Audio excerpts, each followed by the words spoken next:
Yeah, but at the wrong charger. At the wrong piece. The wrong piece by. Wrong piece by online. Me send Sissy something already. The right one. Yeah. Yeah, man. I know exactly the model for the one of it. I know it's not her fault. It's not her fault. It's not her fault. It's not her fault. I can't blame it for myself and I can't blame Amazon. Because when me type in Amazon, give me one different something. You know, man, I tell her already, man. I talk to her already. Hi, guys, how you doing? Welcome. This is the most delayed live in history, but we are here, ladies and gentlemen. Better late than never. There's a lot going on. Please hit the like button as you come on in. And I want to say thank you to the persons, the 20 plus persons. Thank you to the 20 plus persons, right, that hit the like button before this live started. And I want to encourage the people that support this platform. When you see a video, trust me, hitting the like button, if I even that alone, if you didn't even get to watch the whole video, hitting the like button, I'm telling you. So I want to say big up to Antonio, big up to Elga, and big up to Georgina Spence that dropped a comment from yesterday when this live was supposed to start at 6 p.m. Massive, massive big up. Selvanev, big up yourself, man. Big up yourself. Glad you're here. We have so much to talk about, ladies and gentlemen. I am lining up myself right now and sharing this live with some people to make them know I'm actually live right now. I am also gonna go on TikTok as well because this is big. 1111 sweet tips. Is that sweet lips? Mighty God. Pick up yourself. No, sir. Happy Friday, everybody. Welcome, welcome, welcome, welcome, welcome. God is good. God is good. Just start up the computer here because, my goodness, we just start off with a little bit of bangarang. Little bit of bangarang, ladies and gentlemen. Let's get the bangarang out of the way and then get to the substantive issues and topics that is concerning our government. See it here?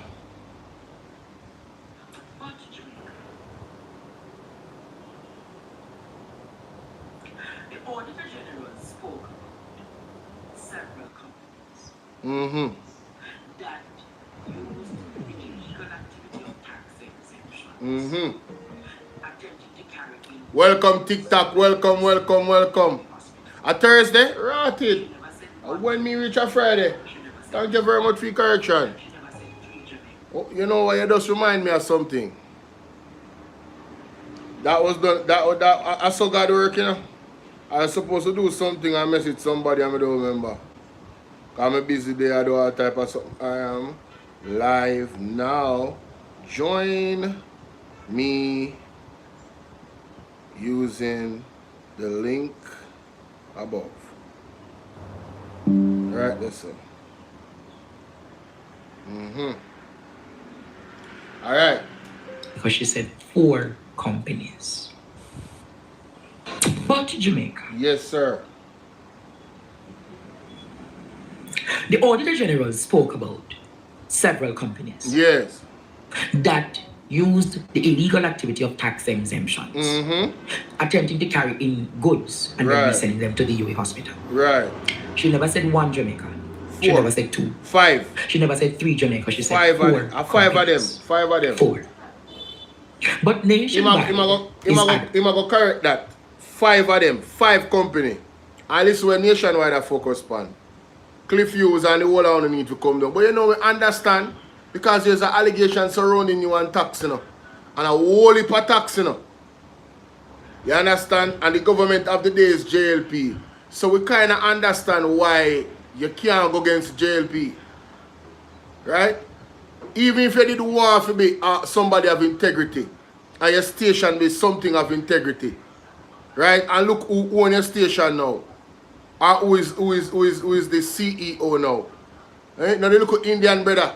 We are Andrew Wallace partner. Huh? Now Andrew Wallace partner, business partner, in some capacity. Our colleague. Man poor at India and come to Jamaica and turn multi-millionaire. What can go so? Whenever you nothing go say it? Man come from India, couldn't even buy shoes put on his foot, and come to Jamaica and turn multi-millionaire. So why the people in Jamaica can't turn multi-millionaire? Only know sister something wrong with that. Who that the man they connect with at Jamaica to turn multi-millionaire? Yeah? What a tangled web. Sharon Wagwan, my baby. How you doing? Demand to research and investigate only one company. The Auditor General never named any company. But the truth is, teeth and tongue got talk. Who them know and who them don't. Now I see the father of morality. Let me address him tonight as the father of morality. Yes. I remember days growing up. I remember when Cliff Hughes had this program called Impact. And I was running for the president of the National Secondary Students Council. You know the president, the Students Council movement in Jamaica. I was at Students Council National President. That's how Andrew Holdness and Bruce Coley and all of them knew me. Because I had to sit on all of those national boards with the Prime Minister Golding at the time and Holdness as Education Minister. And I remember that there was a guy at St. Diego named Darren. I went with the name again, Ishmael, Darren Miller, who tried to think he could beat me to become national president. And I floored him nationally to become the president. But Cliff Hughes interviewed myself and him. I remember Sonia Stewart, who was the producer, still a producer for Cliff Hughes.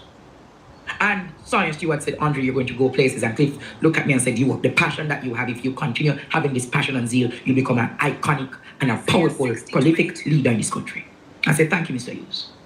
So I grew a great appreciation for Cliff Hughes then when he had the program called Impact. You remember Impact would come on like I think either Wednesday or Thursday night. Yeah, man. Yeah, man. Yeah, man. So I grew Jamaica, that reality and respect for Cliff Hughes because I saw him as a new age, different journalist who called up politicians or either on JLP or PMP side for the skullduggeries that they did. Right. I'm telling you, Impact was one of those national staples that people loved Cliff Hughes for.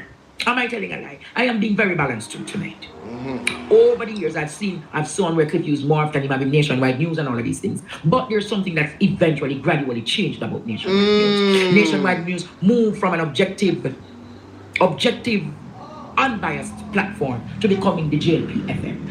All they do these days is carry the narrative and the news that supports the JLP. Yes.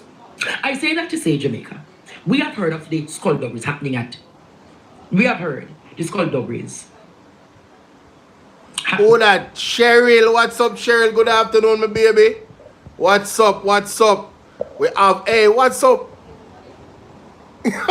Dear said, stop texting me, I'm here. Dear, what's up, dear? Sorry I'm late, guys. Sorry I'm late. Me know say they are work, Sharon. Big up your nice, clean self. Good afternoon. Welcome, everybody. Welcome. At UWI Hospital. Yes. You would have expected then, if we hear that 4 companies are involved in these skullduggeries, you would have expected that Cliff Hughes would say, let me find out the name of the 4 companies. Cliff Hughes knows the name of the 4 companies, but what Cliff Hughes failed to tell you, Jamaica, is the next 3 companies because he knows the 3 companies are aligned to the Jamaica Labour Party. He knows Jamaica that the next 3 companies are aligned to the Jamaica Labour Party. Cliff Hughes isn't one of the companies doing Smith's company. Cliff Hughes isn't one of the companies that you're aware of. You're aware of all 4 companies. It's not like you're aware of only one Cliff Hughes. You're aware of all 4. Isn't one of those companies doing Smith's company? Wow. Isn't one of those companies Cliff Hughes doing Smith's company? Listen to the societal hypocrisy today. So Dwayne Smith, the one that they have allegation around him say him owe one brother some whole heap of money. And the man come out in the news. Another brother there, named Dwayne Smith. In the JLP. Hey, JLP a real bagga party, you know? But yo, brother, I don't know ya, man. Listen, Jamaica, only speaking about the 12 dialysis machine. Why don't talk about the washing machine and all of those things that came in allegedly to Dwayne Smith's company? Listen to this argument, Jamaica. Listen to it. Should have been real bagga. The dialysis machines. that were purportedly imported by the University Hospital of the West Indies. I have some new information. So apparently, these machines were imported by the University Hospital of the West Indies, ostensibly so, but they were not imported by the University Hospital of the West Indies. Sounds confusing? It's because something went down. According to the Auditor General, the University Hospital's tax-exempt status was abused, corruptly used to bring into the island dialysis machines and other stuff. Yes. And a private medical facility is using those facilities or was party to the abuse of the UHWI's tax-exempt status. And now we're learning that it's not 10 dialysis machines that were brought in. It was 12. 12. Yeah. And we're also learning that other items were brought in. And the duty that should have been paid, if they had done it legally, should have been $11 million. They end up paying $1.1 million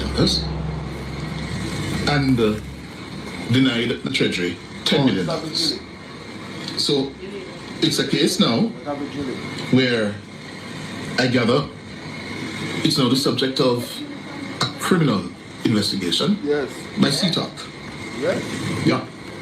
I gather CTOC, the Organized Crime Investigation Division, is involved now because apparently the 12 dialysis machines are at a private medical facility somewhere in St. Andrew. Yeah. Somewhere in St. Andrew. And I gather the matter is now the source of tension inside the People's National Party because the private medical facility apparently a PNP parliamentarian, and I gather the PNP leader, Mr. Mark Golding, is furious about the turn of events. And it's not known how this is going to end up.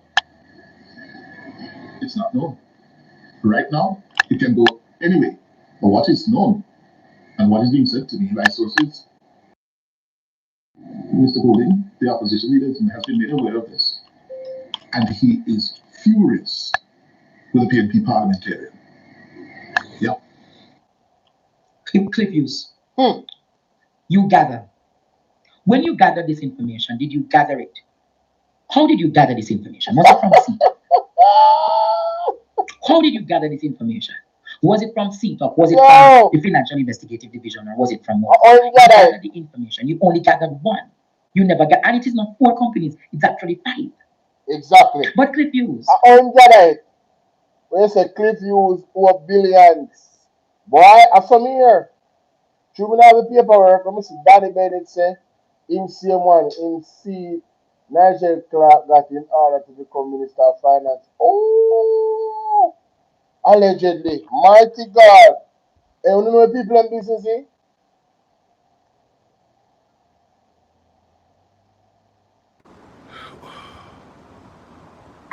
I'm not supposed to can't hear me now. Lord Jesus. I can't share this video. Karen, what's up, baby? Suzette, where you deal with? Thanks for liking the live. TikTok, big up on yourself. I pay bangarang, you know? Pay bangarang. So, Cliff Hughes gather. Cliff Hughes, you're nobody in a PMP and a friend, brother. Anybody a friend with you in a PMP, them is not a PMP. Anybody and you will tell Nathan Campbell say, you say upon your station say, Nathan Campbell forget why somebody can box him, You, with this, the gen sect, gather, who you gather from?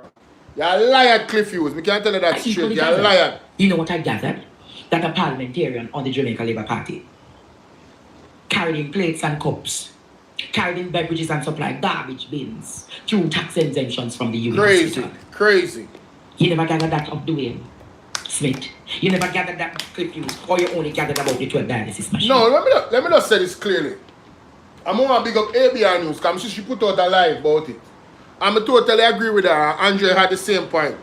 This is what we are standing on. We're not business if a PMP is involved.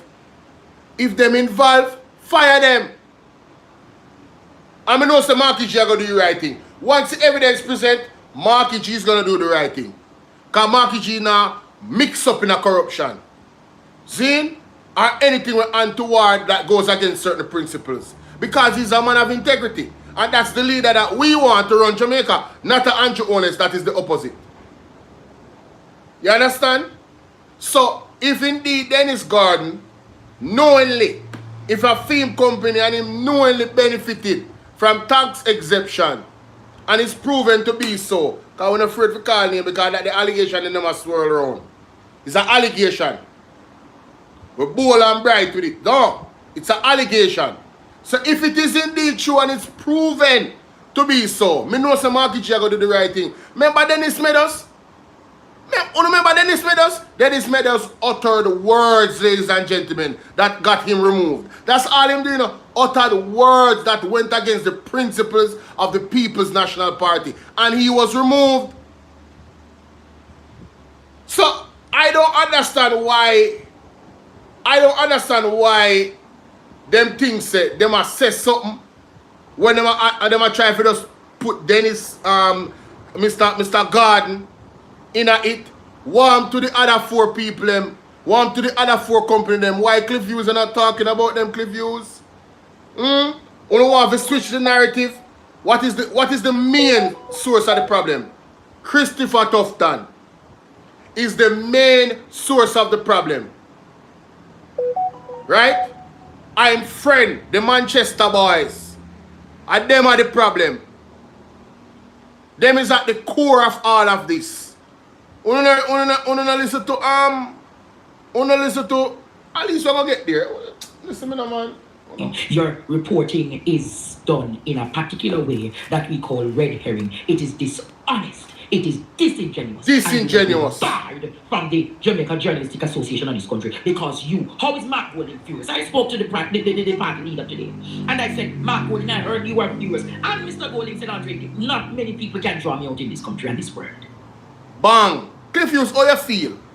Cliff Hughes, you can't get the exclusive from Mark Golden, you know? Hey, me know sound glad say Mark Golden not winning, you know? Because if Mark Golden did win, you know, you would have got twep, you know? Because when them start digging, I fires them, you know? When them start digging, I fires them, you know, my general.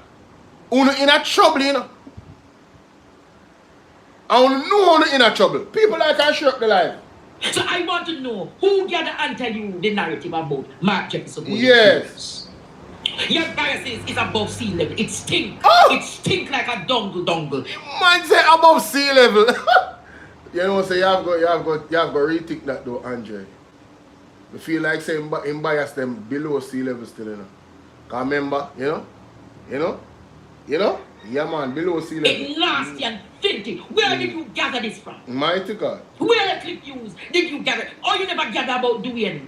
Or you never gather about Dwayne Smith? Or you never gather about the payoffs that Dwayne Smith and his father get for the seat? By Nigel Clark and him get Jubilee. And you and Mr. Landon and KPH, the contract them for KPH, you and Jubilee. What?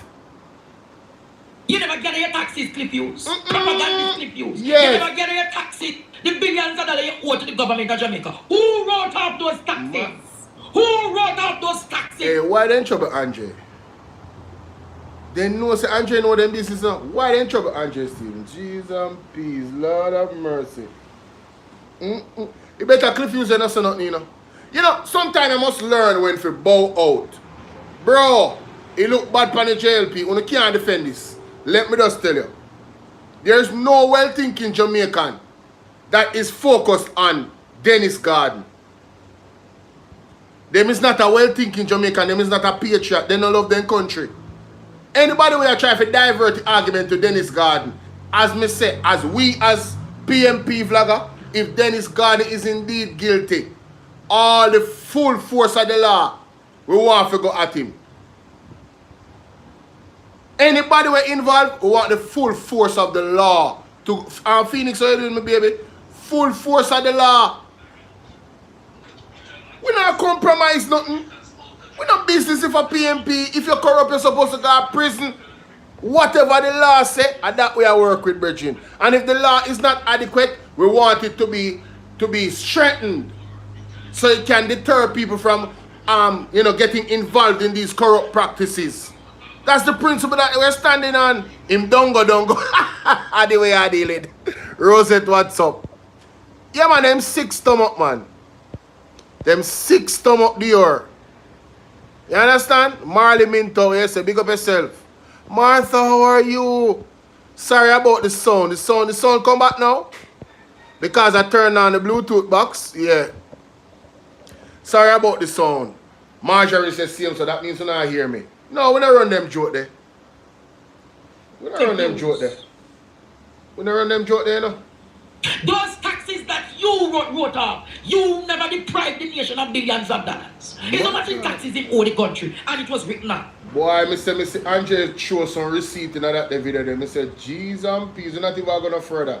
Enough for Cliff Hughes. Enough for you. Enough for, what is, what is?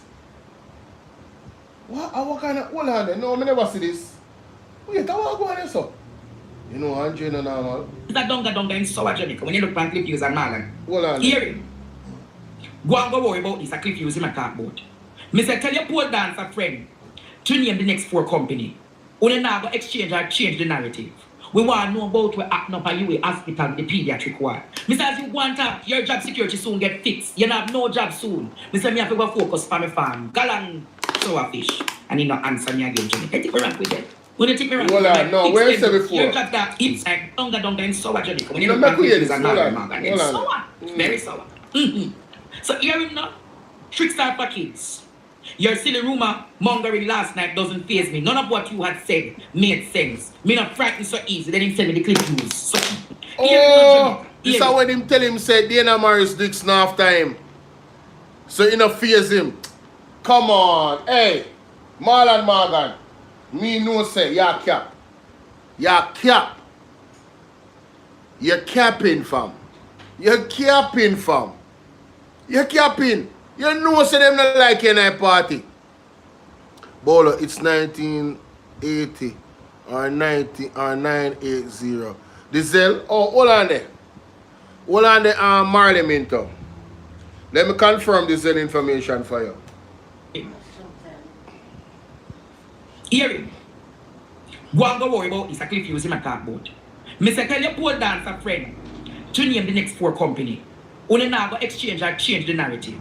We want to know about what acting up at UA hospital, the pediatric ward. Me say as you want that, your job security soon get fixed. You have no job soon. Me say me have to go focus for my farm. Galang sour fish. And he not answer me again, Johnny. I take me rank with them. When they take me rank with them, I fix them business, Johnny. I fix them business because it's not, you know, me know me a talk these stories anymore. Listen to me, ladies and gentlemen.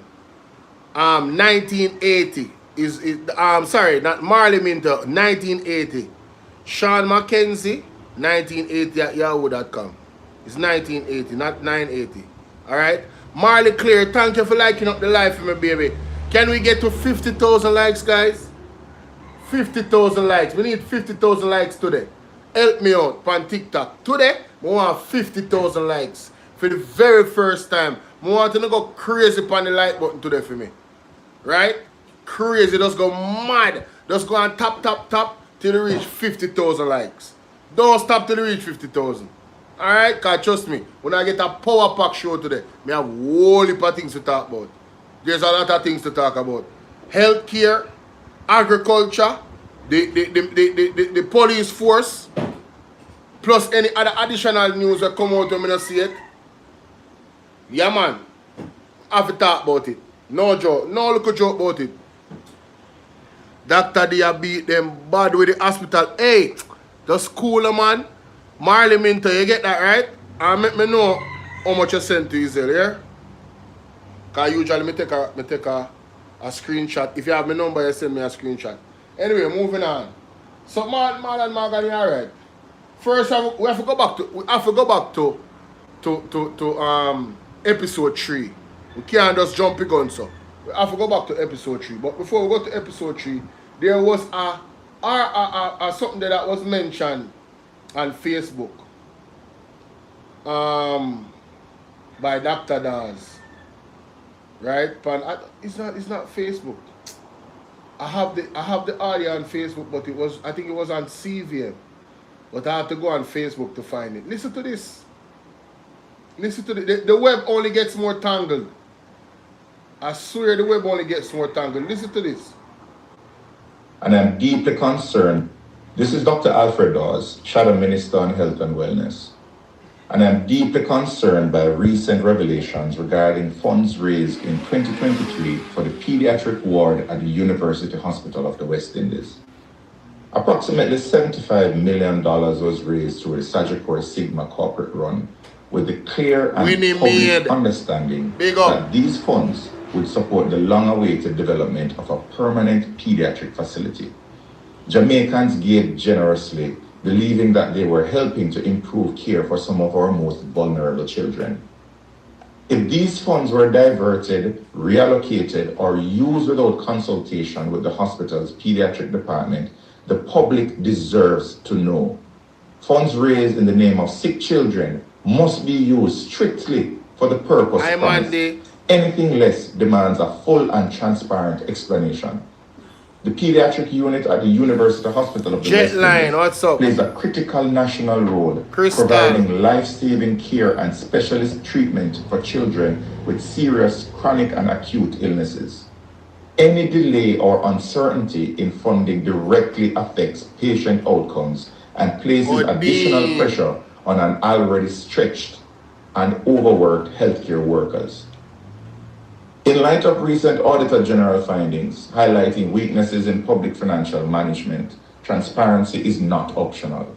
It is essential. True. I am calling on the UHWI administration to urgently provide a detailed public accounting of these funds, or children cannot afford silence or ambiguity. Accountability in healthcare financing is fundamental to trust, integrity, and the future of Jamaica's public health system. This is Dr. Alfred Dawes, Shadow Minister on Health and Wellness. So, only hear that. And then, of course, you know, I don't know why they came out, but they did. The statement that they made is leading to more questions. Right? The statement that Sagicor made is leading to more questions. Sagicor said the $75 million was used to buy a CT scan. But the argument based off of the research that Andre Stevenson did is that that particular situation, the entire pediatric ward was allegedly supposed to be fixed. So we're asking, we need the receipt for the CT scan, because a CT scan can cost 75 million. As a matter of fact, a CT scan can cost up to 310 million based off my research on Google. 310 million. It has to do with how many slices it has. Okay? So just to be clear, ladies and gentlemen, a CT scan can cost 75 million. Because Andre was asking about it. But do you think that they bought a CT scan for 75 million, guys? These people, you think these people that is involved in the ministry and in the management of things bought a CT scan? You guys believe that? For 75 million? They have to show me receipt. I don't trust them. I don't trust them. What are they waiting on to prison these people? You know, easy, you know. I swear Tufton is like a cat. He have more than 9 lives. Crystal say, what's up, Bolo? Jetline say, it is alleged they have reassigned the director and senior procurement director after being sidelined at the UHWI. I saw it on a Facebook post.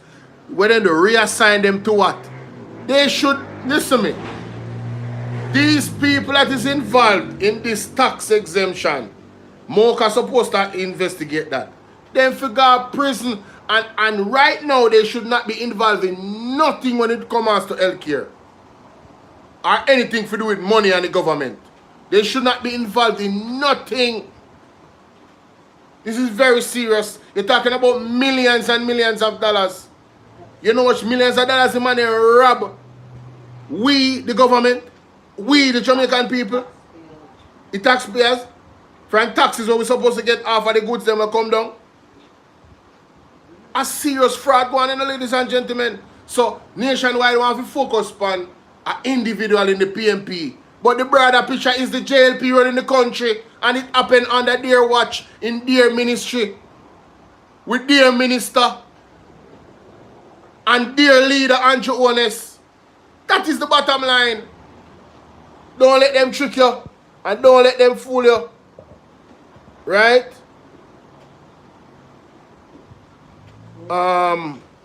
Yeah, Marley Mintas, me say, let me know how much you send for this here. I swear tough and is like a cat. Oh, me see that already. Karine, what's up? I don't want miss no comments them, you know. Winnie Maid, I hope you're good, you know. Alright? So alright, cool. So let me go to this now. I just wanna touch on this real quick. This is a I don't know if anybody else is talking about this, but at the World Economic Forum in Davos, Europe Central Bank President Christine Lagarde refused to explain why she wants to make transaction over £1,000 illegal. Ladies and gentlemen, the agenda of putting everything digital has begun. You heard what they said? A transaction of £1,000 is illegal. Illegal. And she refused to explain why. This is the work of the beast. Like and share this video, ladies and gentlemen. This is the work of the beast. So don't lock on your eye and go on and say, the Bible now fulfill here. This is the work of the beast.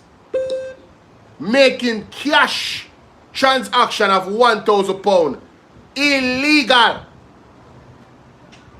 A move critics want could drastically limit financial freedom across Europe. Yeah, because they want to push it towards digital.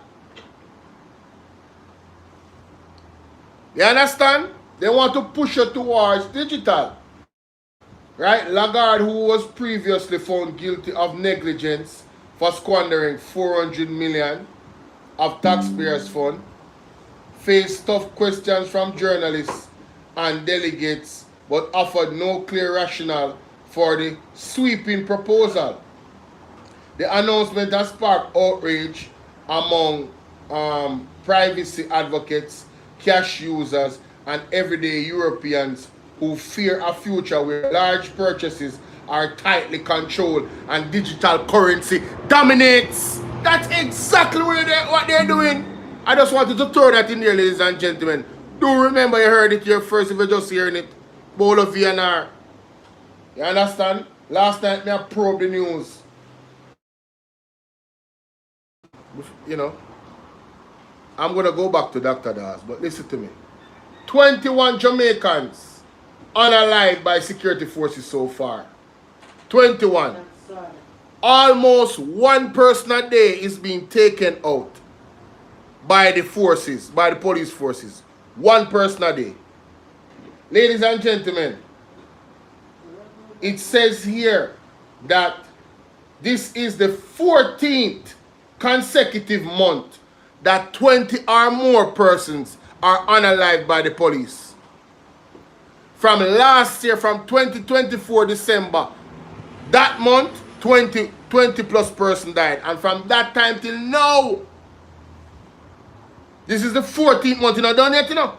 21 person is unalived by the police already. 21. And we should hail the police force. Right?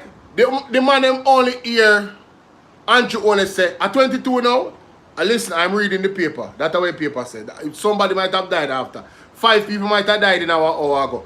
Anything can happen. Zine? But the paper say 21. This article was a day ago. So, you know, somebody might get unalive by the police between yesterday and now. Not true? Agree? Good. Zine, them I say, they are 14 consecutive months. So now, I don't know, does the police have a quota? This is one serious question. Does the police force of Jamaica, Kevin Blake, do you guys have a quota? A fixed number, minimum of Jamaicans that you should put in the ground every month? This is a serious question, you know. Listen to me. I don't business if them are criminal. I don't care. We are standing on human rights principle. Can the man them go to jail and make them go to court to face the judge? And I'm asking the police, if you hear say one of the politicians them are criminal, you're going to shoot them? Are you going to shoot a politician? Are you going to shoot somebody uptown that is suspected to be a criminal police? Are you going to shoot them? If you hear say Andrew Owens do something and him a criminal and him do this, when you go for him, you not going to shoot him and say him a criminal, so if he dead? Are you going to do that, police? Well, if you're going to treat Andrew Owens that way, that you're not going to shoot him, don't shoot the youth them. And come off from a page. Come off from a page, but not making any point. Somebody y'all look for talk about you and your foolish so you chat. Come off from a page. Stink out order, but I'm not making any point. Eh? Are you gonna shoot Andrew Owens, the police officers them? If you hear them, because the argument is, you know, the argument is this. Them are criminal, them for dead and we have to clean up the country. So this is how them clean up the country. All when the youth them don't shoot off and we don't kill them. I don't care say a lie because we have video evidence of many cases. Thank God for CTC camera. We want to execute the pit of them. You know much young man them are unalive in Jamaica? How the country go forward if we not unalive the man them? Of course we black them IDK. Them out of order. Look who idiot lab rat them are coming on man page. And listen to me, if you're a sensible labor right, it doesn't apply to you when I say lab rat. Lab rat, I dunce them. Let me make it clear, so don't get in on the feelings. If you want sensible labor right, I'm not talking about you when I say lab rat. Okay? Good. Let's just make that clear. Because I can't bother the people in them feelings all the way. You understand? What's up, Ryan? What's up, my brother? Kareem says, push towards digital. Yeah, man, I that them do, man. Blair boy say, Carlos, you forget that Nigel Clark was saying for the longest time that Jamaica going digital, no more money. So it is nothing new. No, what I'm saying is, listen to me. It's not about nothing new. You see, there's a lot of people that are still in denial, you know, my brother. You know, you know. Me know, you know. But in a for them mind, you know. We are chat foolishness, you know. So you see when the evidence come up, we have to show them over and over, emphasize it. If we put the pieces of the puzzle, we see the puzzle already, it don't fill. Them don't put one, them not fit one piece for the puzzle all now. So you see when I highlight these things, it's for those people that cannot see the puzzle. You see me I deal with? It's not news to you, know, but it's news to somebody. How much people know say this government signed the Samoa agreement? How much people know? And they signed the Samoa agreement December, wow. It was in the paper December 14th, 2023. How much people know say the government signed, good afternoon Angela. How much people know say the government signed the Samoa agreement? How much people know what the Samoa agreement is? And what it means for the country? How much people know that the Samoa agreement is a 20-year contract? What does it mean for the Buggery law? What does it mean for freedom of speech against certain sexual immoralities? What does it mean? How much people know? See, the Marley Minter said she never know. Him never know. You see what I talk about? I just randomly chose that as an example. I have videos about this, many videos from last year. I have dedicated videos about the Samoa Agreement. Right? It's out there on my platform. Sorry, Marley. I apologize. Marley is kind of a, what you call it, a unisex name and so. I never know. Anyway, so the police force, we need the body worn cameras and that. So we talk about Dr. Dawes already. And the senior municipal cooperation officials, listen to this. Make you listen to this, because it's a crime again. A top municipal finance official is fighting serious health challenges tonight after an alleged drug smuggling attempt took a dangerous turn. Chief Financial Officer at the St. Anne Municipal Corporation, 42-year-old Trayvon Clayton, was caught last Friday trying to leave the island with the drug. It was Trayvon Clayton, 42. Brother, you're brave, man. You put drugs in your system, in your belly. Cocaine. You're sick. You don't now make money in a government. How much is enough? How much is enough money? You tell me say you are working at the capacity there. And you can manage your money. If you make more money.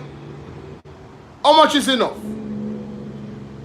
Right? All government officials get raised, you know. You hold out and make crazy money, you know. How much is enough? Right? Tell me, no man, how much is enough, ladies and gentlemen? Cocaine. Listen to me, let me tell you something. If you don't plan to die a horrible death, don't go in a cocaine and them something, you hear? That's one of the fastest road to death. Because from what I've seen from the movies and case studies, them people are not so forgiving. But they in them tradings there. They're not so forgiving. They lead with force and vengeance and revenge. Principle. If you are smart when nimble and all want thief, you know you're in a problem. Left that alone. You understand? Just left that alone. Why get involved in these things? Mighty God. The way I say, the more them get, the more them want money. True, you talk. Was inside him. CBN News understands that Clayton has so far expelled 82 pellets of the cocaine. I think he suffered an health. So hold on there. I'm more than 70? At 82? My Jesus. Care. His condition was compromised. I think that now we can say that he is improving. But at one point, there was a serious concern about his health because of the injection. Charges have now been laid against Clayton and his co-accused, 42-year-old Latoya Hemmings, who's a senior managing accountant at the Trelawney Municipal Corporation. So you turn on 42. And when they turn 42, you don't need that. Something, alright? What's up, Lady G? Lady G said, be our TikTok husband. Big up yourself. Alright, Lady G. God is good. I have to have a wife somehow, mighty goodness. TikTok husband, you hear them something? Anyway, but you compromise your health, brother. You could have died in this process. What good the money is when you're dead? Come on, man. Y'all need to, bro. Guys, remember someone reach 50,000, you know, likes, you know. Me not see, you not even reach 10 yet, you know. Come on, man, you know, work with me, now. Work with me. They were charged with possession of, dealing in and attempting to export cocaine, conspiracy, And in the case of the female, she was charged for possession of criminal property. Philippa, up. We are anticipating that additional charges will be laid on the male. Hemmings is expected to appear. Yeah, you know why additional charges are going to lay?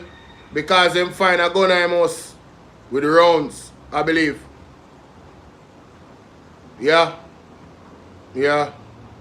And, let me not say that. Before the court this Friday, while the court date for Clayton is being finalized. Now, according to police reports, the two were traveling together on Friday, January 16, and checked into the Samsa International Airport around midday for a New York-bound flight. During security screening, both were stopped and searched. Investigators say cocaine was discovered in the luggage of both individuals. Police also seized a sum of U.S. currency from Hemmings' handbag. Both were immediately taken into custody. Police further report that Clayton later admitted to ingesting cocaine pellets. Now, Director of the Firearms and Narcotics Investigation Division, FNID, Senior Superintendent Petray Rowe, is making it clear that there's no link between this incident and the recent arrest and charge of a police inspector who was also found in possession of cocaine. However, he says he's deeply concerned by the growing number of drug seizures involving members of the public. Brother, you're concerned about the wrong thing. You should have concerned say you not catch them. Or if you're deeply concerned about the growing siege of cocaine. You want to seize everything. I don't like how you're concerned about that, brother. That sound right here, mommy. The man say I'm concerned about the growing siege of cocaine. You're supposed to hear the police them and say, yo, good job. Let's catch the rest of them. You're supposed to just scrape the surface, my general. Oh, what kind of man this? In addition to this arrest on Friday, we made another arrest in Kingston, cocaine as well. And we made an arrest over the weekend. We continue to make arrests, as I indicated somewhere else.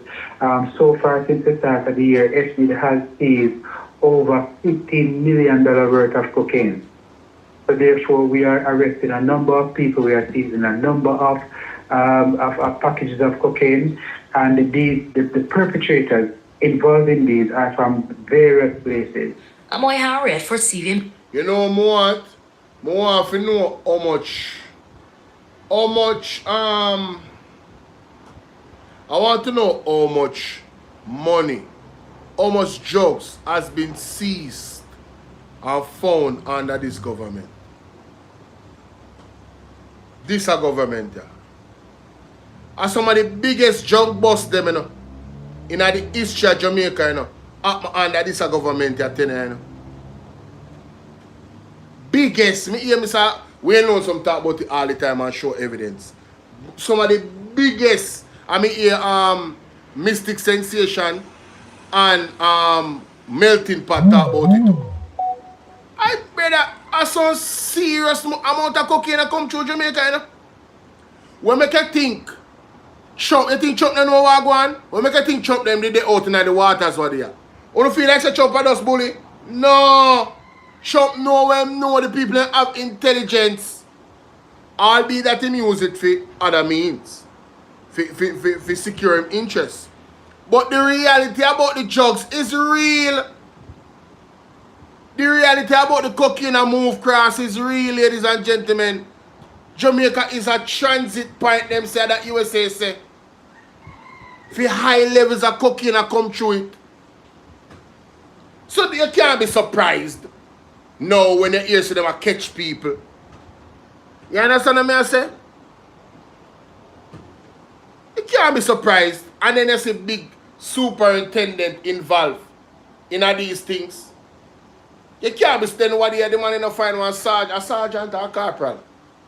Come in a newspaper where you lead one gang. Police a lead gang, Then catch one down a St. Elizabeth with goat. And other man a thief goat. You never hear about that one there. An illegal firearm. You never hear about it. You don't need to read the newspaper here. You remember good dangerous times you're living in. Tell me, I tell you that. Listen to this. It's about USWI. These serious concerns about governance at the University Hospital On Auditor General's This are the NIA, the new NIA chairman or president. Me rate that brother. Him come out swinging, him now hold back. Listen to this.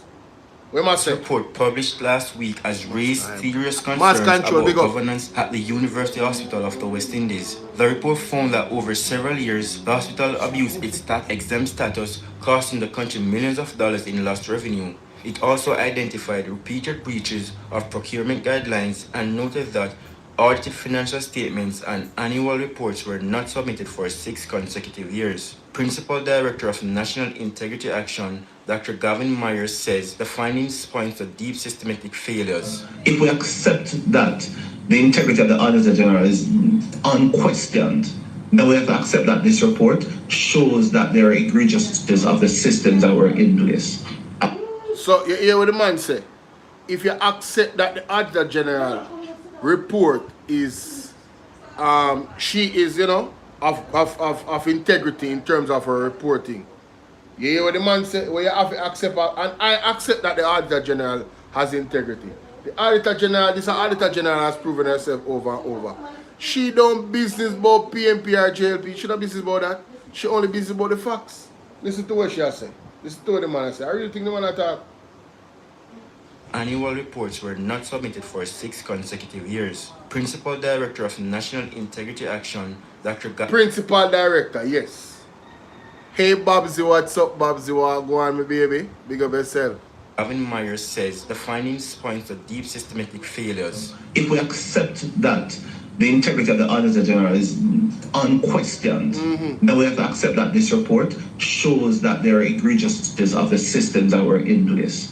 And with that, we should be focused on what should happen next.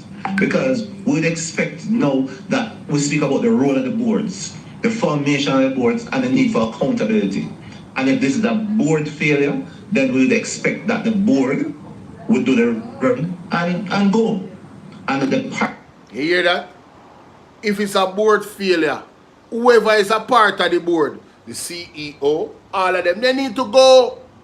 And if Christopher Tufton a black that in any way, him need to go too. Him need to go too. As a matter of fact, him bid need to go from the 24 babies them in July, where they in a 24 day at Jubilee Hospital. Him bid need to resign from them the time there. I don't know how comes people have a man like that run an election and then vote for him. Hey, Jamaican people, you know, evil, you know, to yourself, you know. You know, absolutely evil to yourself, you know. You remember when the PMP Dr. Minister of Health at the time, and Andrew saying, here the dead babies, them crying. You remember? And he was removed for that situation. I think about 11 babies. 24 babies died at one hospital in 25 days. And Christopher Tufton was still allowed to remain as Minister of Health. And still running at the election. I want to vote. You vote for him? You vote for him? You wicked to yourself and anything you get to take. You see when phone family member reach a hospital and phone pitney have baby, phone daughter have baby and anything happen to them, blame it on yourself. Look pan where the Auditor General put out the other day. The man them have other things for company and get tax exemption and then I buy back the thing them from them. And the individuals that are at the head of the UHWI are Christopher Tufton friend them from high school. Christopher Tufton friend them from high school. A film friend them around UHWI. Mr. Fitzgerald and the next one. Eh? You not hear what, listen to me man. You not hear what Dr. Alfred Dawes say. Pan something. Where the nurse them say. The nurse them say. When the man them wanna get a new CEO. And them go suburbs and do the whole procedure. The lady fly down from England. And the people them there are going like say they don't want to meet with her. And the minister, it is alleged that the minister met with her and it was not pleasant. And the lady is a top tier at her level, well highly recommended. Why wouldn't you hire somebody like that for the job? You know why? Let me tell you why, ladies and gentlemen. Because you want skullduggery go on. That is why. Because you want the skullduggery continue. So Christopher Tufton is just as responsible for what has happened at UHWI as the individuals in management and on the board. all of them figure prison. And anybody else will benefit if they in a PMP, they figure prison too. And that we say. And that we mean. What you talking about? Huh? A high levels of corruption this. High levels. Parameters for the work to ensure transparency and accountability is put in place. Dr. Myers warns that implications goes far beyond UHWI and affect Jamaicans island-wide. Let's say you're from Kilmarnock in the border of St. Elizabeth and Westmoreland, and you are at the health center. Chantel, thank you. You're Thanks for the ice cream, baby. Ooh, full it is 100% certain that the doctor that will see you there was trained at the University Hospital. No, you know what this man is explaining? The reach of the UHWI.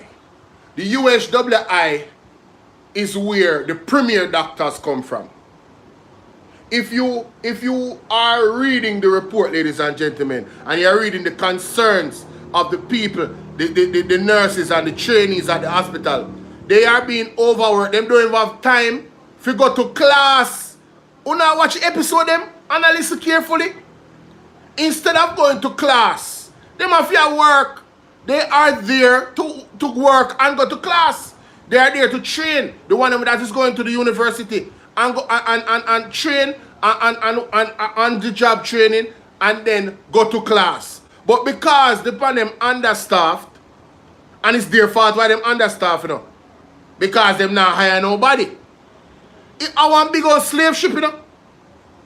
If you don't read, listen to me. If you don't look for all of the evidence, the man them run one big old slave ship. The man them is severely compromising the people them that actually go to the hospital. Because all of the senior people them, the man them a push them out. And I use the local intern them, as what Dr. Dar said, setting them up for failure, ladies and gentlemen. Setting them up for failure. This is the reality. So when you have that type of compromise in the UHWI, you indirectly and directly compromise the other hospitals that those graduates will go to work. That's what the man is saying. Listen to him again. Serious point the man I make. We do their work and go. And the parameters for the work to ensure transparency and accountability is put in place. Dr. Myers warns that implications goes far beyond UHWI and affect Jamaicans island-wide. Let's say you're from Kilmarnock in the border of St. Elizabeth and Westmoreland, and you Chantel, sorry are about that. at the health center nearest, which is you are the nearest health center. It is 100% certain that the doctor that will see you there was trained at the University Hospital. And even more, if you ever are involved in any form of hospital-related or health-related illness, you will need to be a part of this system that the University Hospital sits at the apex.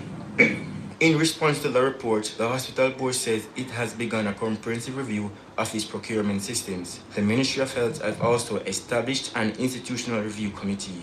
But Dr. Myers insists that reform must be matched with real accountability. As we need to ask about the formation of boards, we need to ask about how it is that these boards will moving forward, hold things in account. The Ministry of Health says the Institutional Review Committee is expected to submit its findings within 4 months, after which recommendations for reform are to be made public. Reporting for ZV News. So 4 months time before we get answers. And this committee was formed by Christopher Tufton. No, brother, Christopher Tufton have to leave. The buck stops with him. It's happening for years under his watch. How can you ask somebody guilty of this incompetence to actually oversee their own incompetence? You think they're going to come back with evidence to show, to verify his incompetence? It's going to blame and shift go somewhere else. So we need an independent oversight. Christopher Tufton cannot be trusted to do no oversight of himself and his ministry. He can't be trusted. He cannot be trusted, ladies. It's a joke thing, this. A straight slapness. You understand? Straight slapness. But let's get back to YouTube now. I forgot here, son.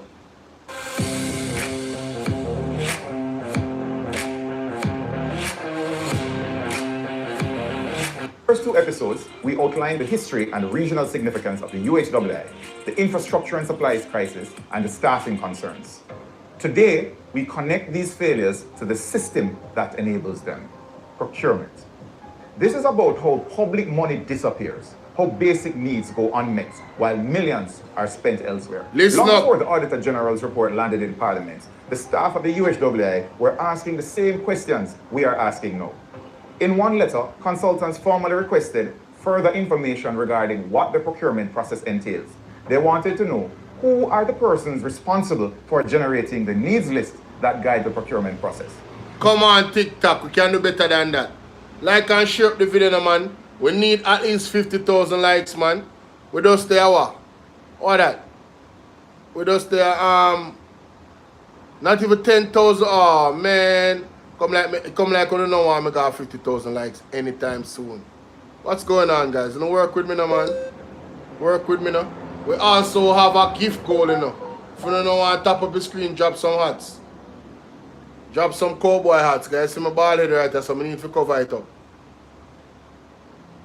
People, make sure some bald head is covered. Alright, that's the goal. 100 of them something there. Work it out for me there. Like and share it up. Consultants and frontline staff have any say in what items are... Remember, so today is Friday now. Hey, ladies, come on. Hey, ladies and gentlemen, listen, man. The Cash App is open. The PayPal is open. The Zelle is open. Turn me up. Turn me up. Required and ordered. Are the procurement documents available as public records, past and present? These are not technical questions. These are governance issues. If the people treating patients don't know who decide what the hospital buys, how then can procurement reflect clinical priorities? The answer, as we know now, is that it simply doesn't. The consultants documented that despite the lack of basic equipment and supplies, there seems to be a strong motivation by the hospital management to procure items that have not been requested by senior medical staff. They wrote plainly, this raises questions regarding financial and accounting practices of the hospital. The Auditor General confirmed every single concern that the staff had raised. Mighty God. And even worse, the UHAA failed to provide procurement documentation for 51 contracts valued at $521 million. No requisitions, no... Caution, big up yourself, you know, my general. Up top. No tender documents, no bid submissions, no evaluation reports, nothing. The Auditor General stated that this served to corrupt the process engaged to procure goods, services, and works. But the problems went deeper. The UHAA routinely engaged in what the Auditor General called retrospective procurement, inviting suppliers to bid for goods and services after they had already been delivered and the works already completed. Yo, the level of corruption. Bro, listen, we're not just here using buzzwords, you know. This is serious corruption, you know. The man them get the goods and then filing procurement documents. That's like you remember one of the reports in the IC report is that Andrew get a loan from such company and he had some things on there as collateral which he didn't own yet, like some shares in our company. Like, bro, it's the same thing. It is alleged that the man used the money that he got from the bank to buy the same stuff them that he used to get the loan. That's crazy. I just because I can't remember the finer details. Do you guys remember that? Do you guys remember that? In the IC report for Andrew Honest and his statutory declaration, where it said that he, in the report, not my word, that he got a loan, right? And the loan that he got, he put up 3 collateral or 4 collateral. And about 2 or 3 of the collateral that is of major value, right, is after him get the money, him buy them. Him never own them. It was not in his name. Legally. This is the same modus operandi, you know? Doing things in reverse, you know? You're supposed to have the collateral before you even can get the loan. Listen to me. If all Jamaicans had the same privilege as Andrew Honest, we all would be rich. Listen to me. Bank, I own that beachfront right there, worth what? 520 million US. After I press big up. Me, just imagine, you know. Me tell the bank say, somebody flagged me a while ago, and it was a false flag. And my numbers then drop, but God is good. TikTok just tell me say, me approve. Just imagine, me go to the bank and tell him say, I am the owner of that beachfront of 520 million US. Big property with how much villa panny and something. I'm one loan. Zane of about how much we can get a loan for if me have that type of collateral there. Tell us I'm one loan of 1 billion US. If we put up that as a collateral with something else. Lo and behold, me get the loan of 1 billion US and then buy the property, which me never did own, for 520 million US. And then use the rest of the money to do what we want to do. Ladies and gentlemen, what can go so? This is what the IC report said. It just want to understand. If every single Jamaican had the privilege that Andrew Honest had, if you go to a bank, according to the IC report, not my word, right? Go to them and say, yo, me need a loan, me own this and this and this, but me never really own it. Who give him the loan? Did they investigate if him own the thing? No, listen to me. All the way with the rich, you know? After I press to the rich, talk your mind with the rich. If they're not rich already, ABR with the rich, Andre Stevenson with the rich, Mystic Sensation with the rich, if you're not rich already, Mr. Lonesome with the rich, if you're not rich already, Carlos with the rich. Talk your, my name, General Sulfur with the rich. Jeffrey Tavares with the rich, if you're not rich already. Let me tell you something, man. Let me tell you something. That is madness that in the report. And I'm saying it's the same thing happening in the UHWI. The man is doing the thing them in a reverse. Do you guys know that it was a whistleblower that caused the Auditor General to do this investigation? Do you guys know that? Somebody within the UHWI said enough is enough. And they reported it. And I want to say thank you for being a patriot of this country. Thank you for standing up for the right thing and calling it out to the authorities to come and investigate and do a thorough investigation. Because if it wasn't for you, we wouldn't know what is going on in the UHWI. I don't know who you are, or if it's one individual or two individual or three individual, but I want to say God bless you. I hope you give your life to the Lord, and I hope He blesses you with abundance of health and life and wealth. Everything we desire.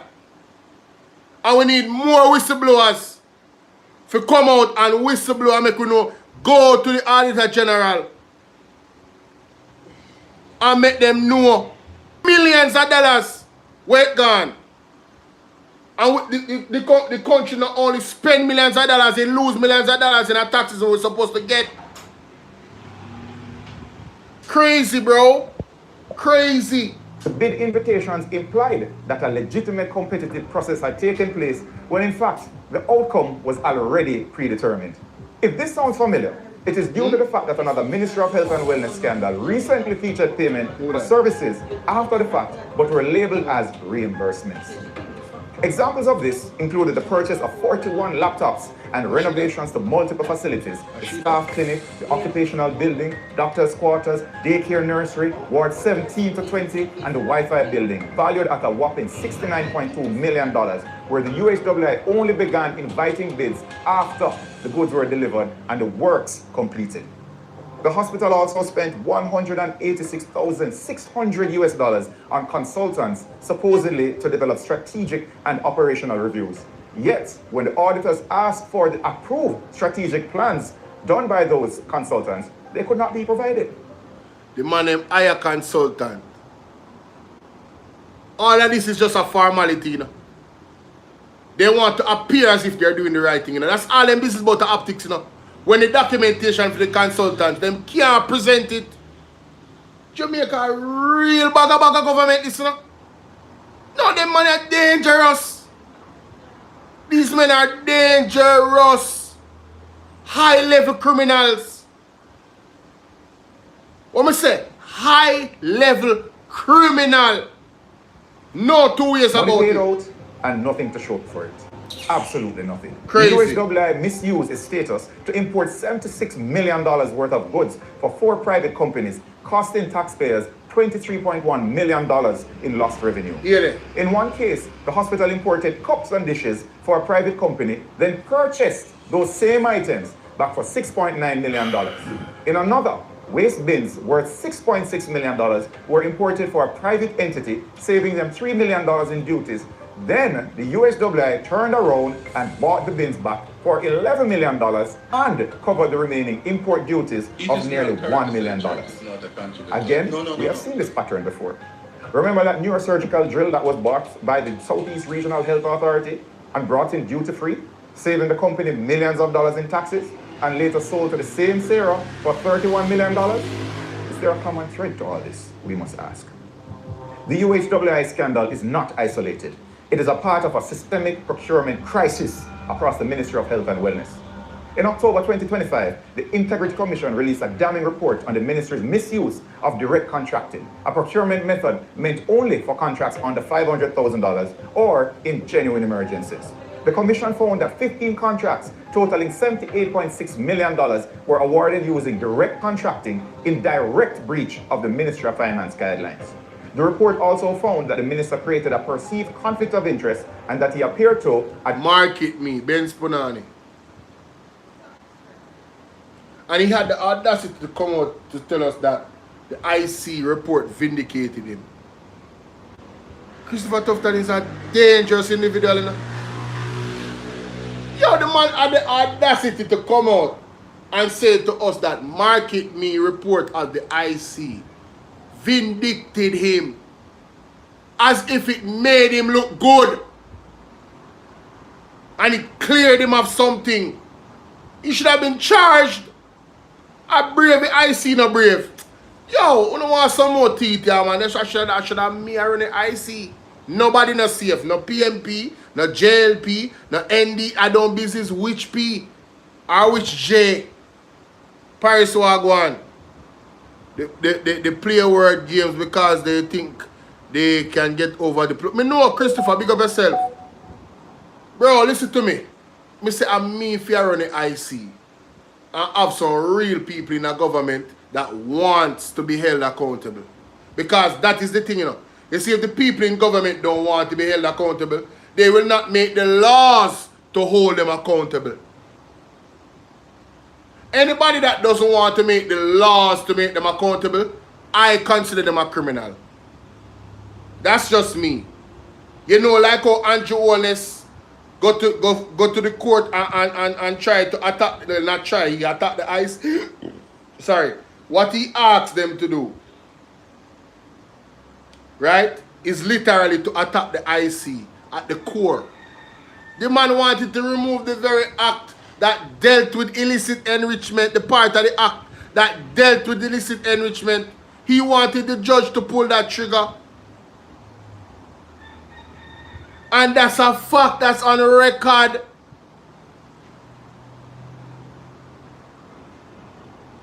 And I mean, he has no shame. He has no, listen, the man is a bare-faced individual. Stiff-necked, bare-faced individual. And like I said, anybody that I see try to remove laws that hold, any government official that try to attempt to remove laws, like how they were trying to say, oh, you know, we should remove impeachment. Marlon Malawi Fort and everybody that's a part of that, and anybody that approved that, I Bolo and I consider you a criminal. by default. But me say by default, and that's my opinion, I'm entitled to it. Any person that tries to remove checks and balances where government official is concerned, as a government official, where the law is concerned, if you don't want to strengthen the law, you want to weaken it and remove it, I consider you a criminal. You cannot be trusted in my book. That's my opinion. I would never vote for you. And no well-thinking Jamaican could vote for you. Anybody that votes against putting the sex offender registry list public, me consider you one criminal. Especially in this environment, listen to me. The sex offenders are attacking our women, and the police are attacking our young men and men. One is being abused physically, and the other one is being unalived. That is a synopsis of this government in terms of protecting the people. Donovan, big up. They have not protected the people. They have not protected the kids, the young ladies, the young boys, right? Through law. And they have not protected the men through enforcing of the law and enforcing their rights. They have violated their rights of life, a right to life, and taken them out of this world as if they can give life.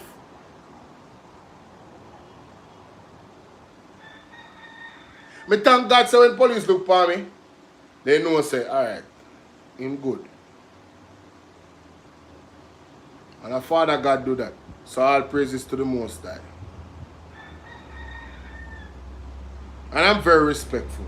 So, I'm on anything to do with police, and police are do me anything. You just know, say, I must the government send them. You can't tell me that right now. Because I'm not a good day user. I'm not disrespectful. And I'm not a criminal. You understand? That is it. Advanced private interest. While the Commission stopped short of calling it criminal, it described the conduct as ethically problematic. During the COVID-19 pandemic, the same pattern was seen. An Auditor General report found that the Ministry of Health and Wellness made payments totaling $337 million to 7 hotels for quarantine facilities, but yet they only had formal contracts with only one. The 6 providers without contracts received a total of $293 million.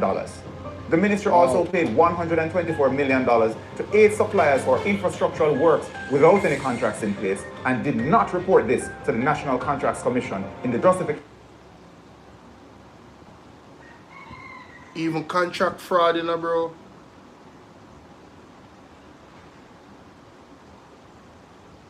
For using direct contracting.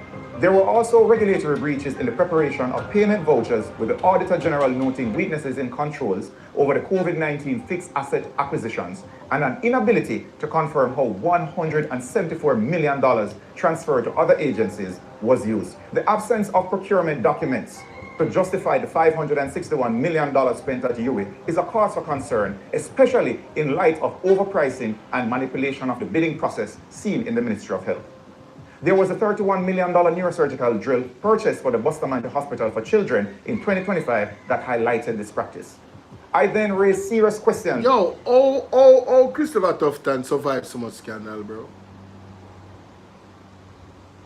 And a better question. If that is the standard, how is Jamaica going to move forward with a standard like a health minister, such an important ministry that deals with helping the vulnerable, where money is being stolen, period, point blank, robbed from one hospital, One hospital, when I talk about the other hospital, one out of the hospital, and one of the main hospital, an educational institution as well. That's why them say them now surrender Jamaica to the PMP. Because of them feeding tree. The whole of them are get rich off of our tax dollars. And them friend too. Nepotism, cronism, skullduggery. Mighty God. About the procurement process, alleging that the drill was overpriced and that bid manipulation had occurred. I also pointed out that comparable neurosurgical drills are available internationally for a fraction of the cost, between $3 million and $5 million. Remember the drill, you know. You can get the drill for $3 to $5 million, and they paid $31+ million for the drill. No, we don't know who own the company, you know. We don't know that, right? And you know so that's illegal, right? These are criminals. And all of it happened under Christopher Tufton watch. These are criminals.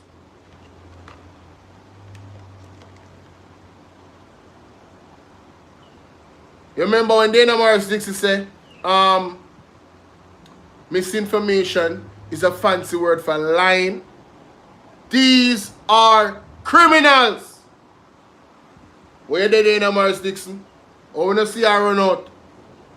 Huh? I want to see her run out. Yeah. We want to see her run out.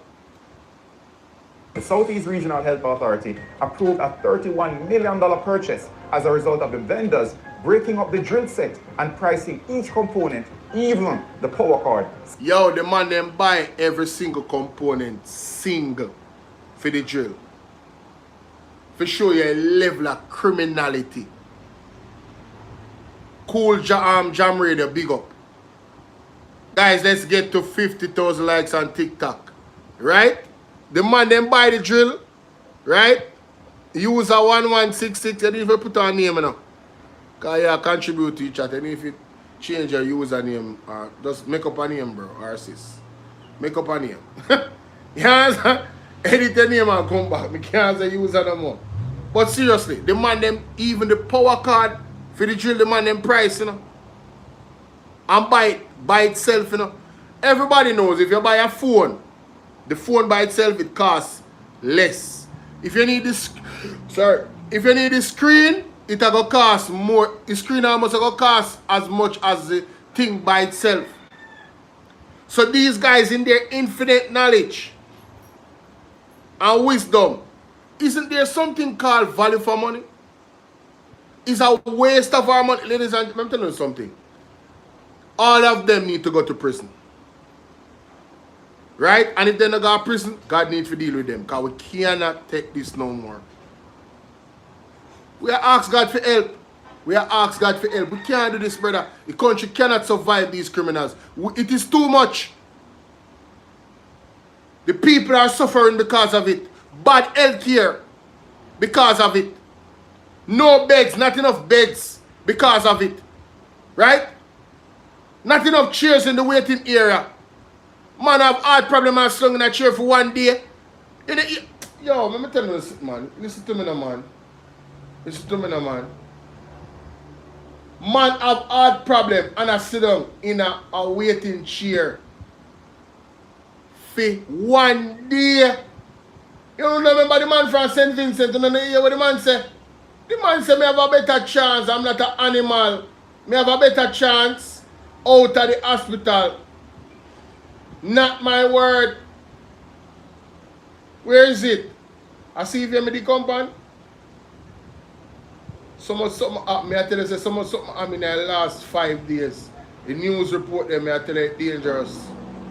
Right? And people, the farmer them a ball out, you know. So while that the man they talk about say, him not involved in nothing, you know. What him name? Flight Green. While them talk about him not involved in nothing, farmer them a ball out, you know. Farmer them a ball right out. I can't tell you that. Court documents filed by the supplier revealed that the Ministry of Health itself was the importer of the drill and that the procurement was facilitated through standard operating procedures.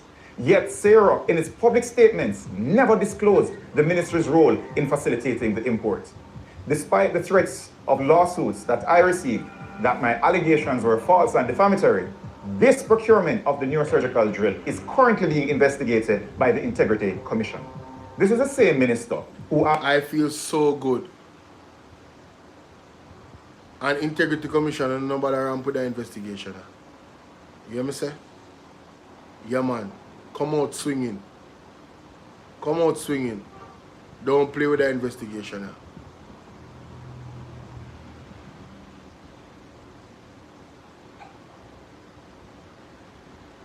PSOJ now have nothing to do with the next leader of Jamaica. And some of them are going to prison too. You think I joke? After the Integrity Commission exposed the improper $80 million contracts, spoke about strengthening procurement practices. The same minister who assured the country that systems were sound, even as scandal after scandal emerged. So how does this really work? Yes. How do you award hundreds of millions of dollars Listen to this. with no documentation whatsoever? How do you bypass competitive bidding, misuse tax exemptions, and overpay for basic equipment, all while telling the public that everything is fine? Well, here's the playbook. 1. Sideline the clinicians. Sideline the clinicians. Sideline the clinicians. Write it down, ladies and gentlemen. Sideline the clinicians. As a matter of fact, hold on. Hold on a little bit. Just hold on a little bit, my people. Don't move one muscle. This is something that I definitely have to record. These are something I definitely have to record. Sorry about that. I forgot to say every time I turn on or something.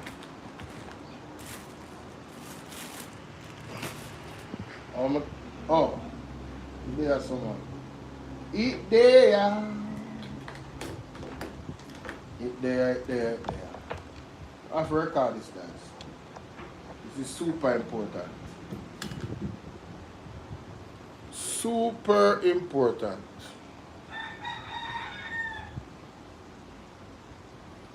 This is something where people need to register and log in at their mind about this current situation with the government. You understand? Where are they?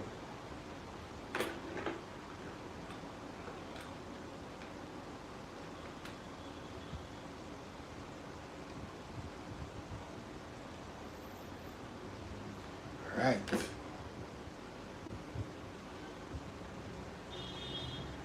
Oh yeah, you're right, that's it. Okay. Make sure it's a microphone on the device itself. There it is. Let's see now. Okay. Yo. My check. 1 2 1 2. Alright, good. Alright. Then no, okay, on this so. Paste this. And we can do so. Yes.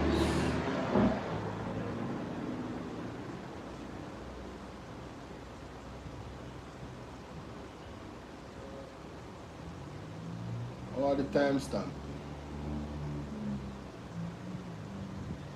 All the timestamp. 9 minutes and 40 seconds. Alright.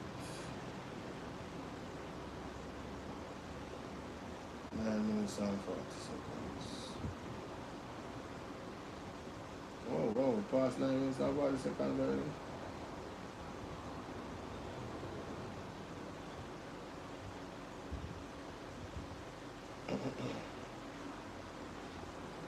Alright. I'll turn on my camera for this. Let me see. What I think.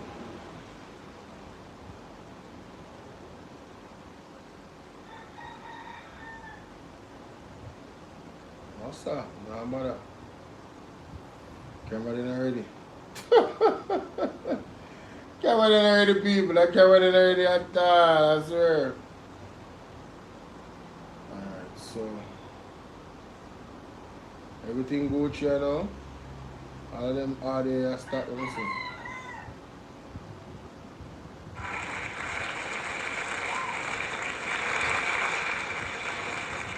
Alright. Ladies and gentlemen, pleasant day. Hold on. Ladies and gentlemen, pleasant day, pleasant day. Hope all is well. It's your brother Bolo VNR. And in this one, we seriously have to take a look at what is actually going on in the healthcare system with UHWI. Right? The reports that have come out, the myriad of reports that have come out recently is, I can't even say shocking. I would have to say more deeply disturbing. It's like it's getting worse and worse and worse, ladies and gentlemen. Now, Mr. Dr. Alfred Dawes has a series that he's doing, and one of the videos, it highlights how this level of criminality that has been unearthed at the UHWI is done. And I find it mighty interesting, ladies and gentlemen, what was said, right? Of course, I want to also touch on some of the concerns that the nurses have at the Cornwall Regional Hospital, because, it's really bad. It's really bad. It truly is bad, guys. I can't even pretty it up. It's horrible, as a matter of fact. But first, I think I should cover that part and then go to Dr. Alfred Dawes, and you guys will see how the healthcare system is actually in the position that it's in. It's about mismanagement, it's about gross incompetence, and basically thievery. We have foxes in the hen house, ladies and gentlemen. That is what is going on. We have foxes in the hen house. So, to validate what I'm saying, we're gonna go to this clip from the nurses. Against the system, nurses assigned to the Accident and Emergency Department at the Cornwall Regional Hospital staged a protest outside the facility on Friday. They cited a rodent issue and severe overcrowding. Romada Lyons reports. Nobody. It's supposed to be like that. I don't care what anybody wants it. It's sit down by chair from yesterday. Right?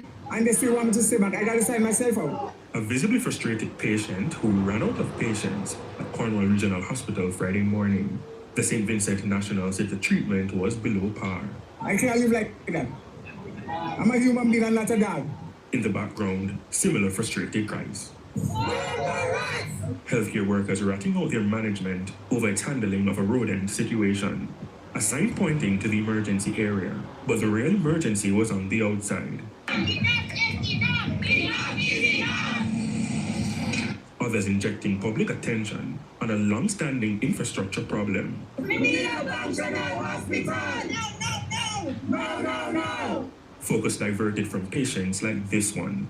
Lines of workers, as long as those in the hospital, of patients waiting for beds. This is the scene inside.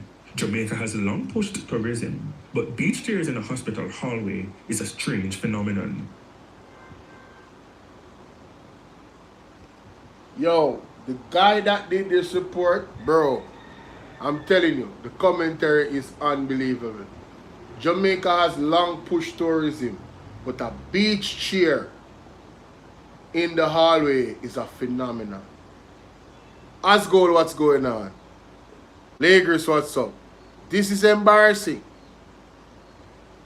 But that's not the bad part. Well, that's a bad part, because you would think they would have proper equipment. But when the money is being stolen, ladies and gentlemen, when the money is being used for tax exemption, right?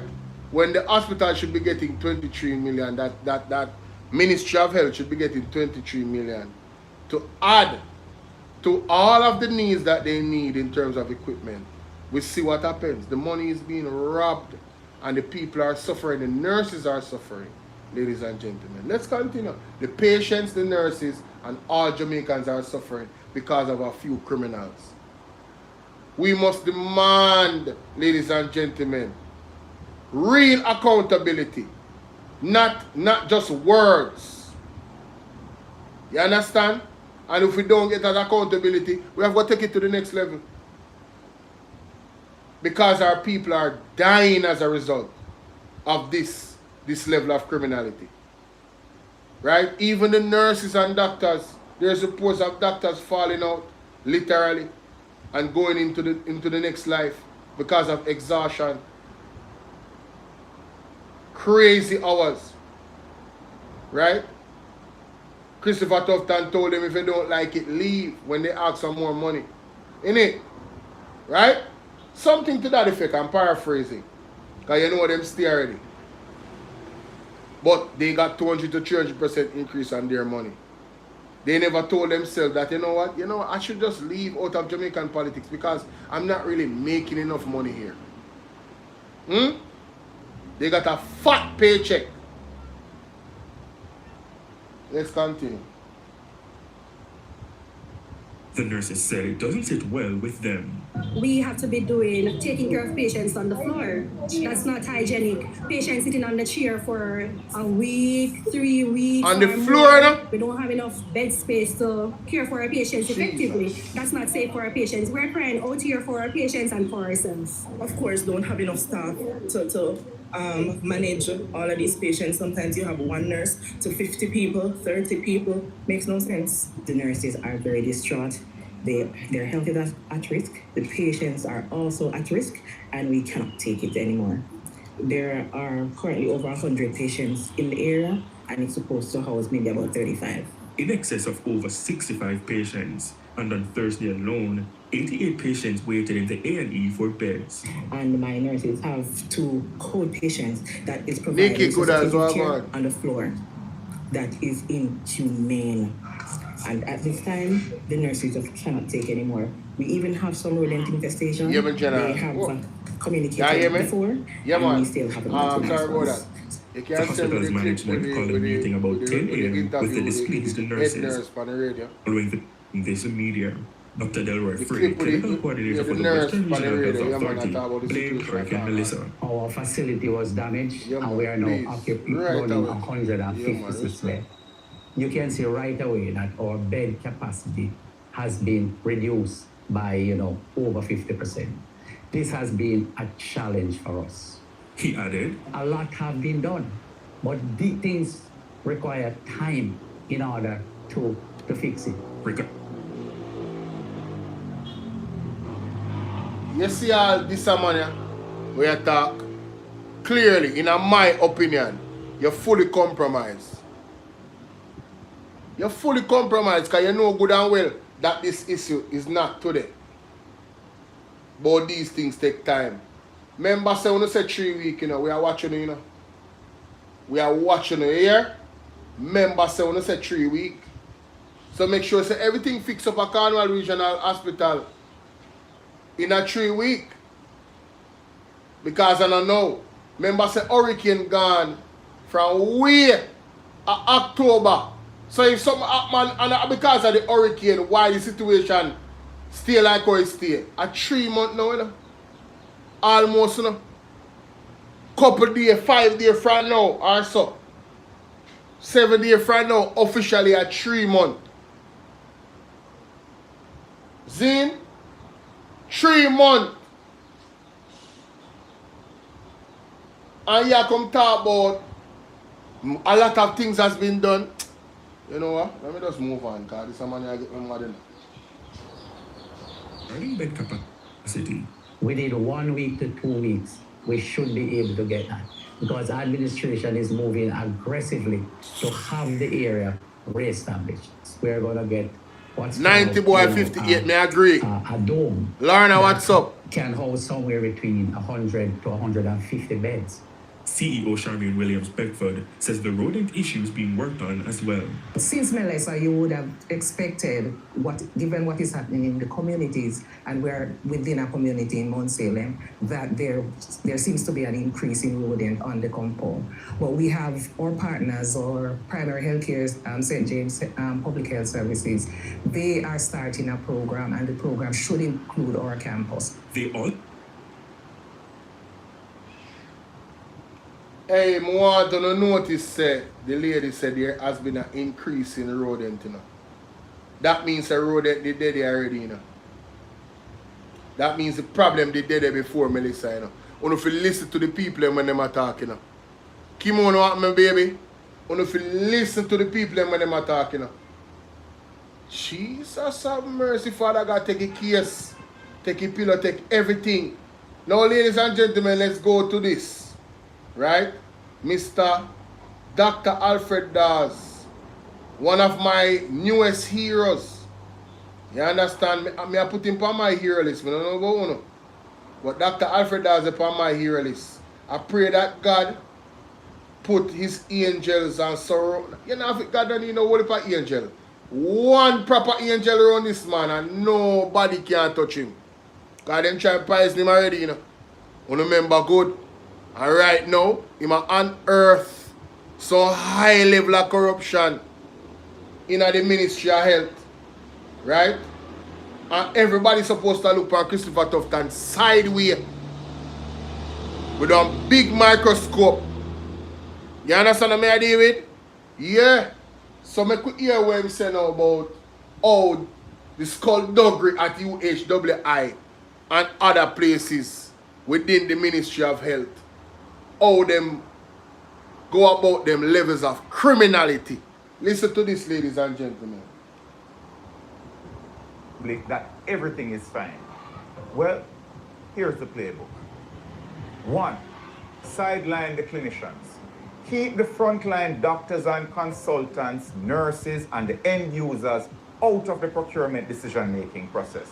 That way, the needs list reflect management priorities, not patient care and staff priorities. If they are to be included, give them an option that is impossible to select when compared with the option that you want to be seen as chosen through a process that is above board. 2, use retrospective procurement. Award contracts, receive goods, complete works, then hold a fake bidding process after the fact to create the appearance of compliance. 3, abuse emergency provisions. Use the direct contracting and single source methods for contracts that should go to competitive tender, citing urgency even when no genuine emergency exists. 4, don't keep records. If there are no contracts, no evaluation reports, no procurement files, then auditors cannot prove anything was done improperly. 5, protect the powerful. When scandals break, create a review committee. Listen to me, ladies and gentlemen. Moving forward, because it's the number 4 I just mentioned a while ago, when it comes to the documentation, there needs to be an automatic prison term. Depending on how much money was not documented, there needs to be an automatic prison term. You see the surcharge, they need to upgrade the surcharge. If you don't have proper documentation, you forgot prison. And we want back with money too. I think that is one of the only ways we're going to stop this from happening. We need stringent laws, just like Singapore, that battle corruption. You can't get rid of corruption altogether, you know.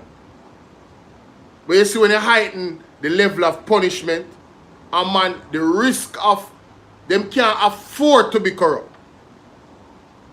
You understand what I'm saying? Can't afford to be corrupt. That's where we need to go.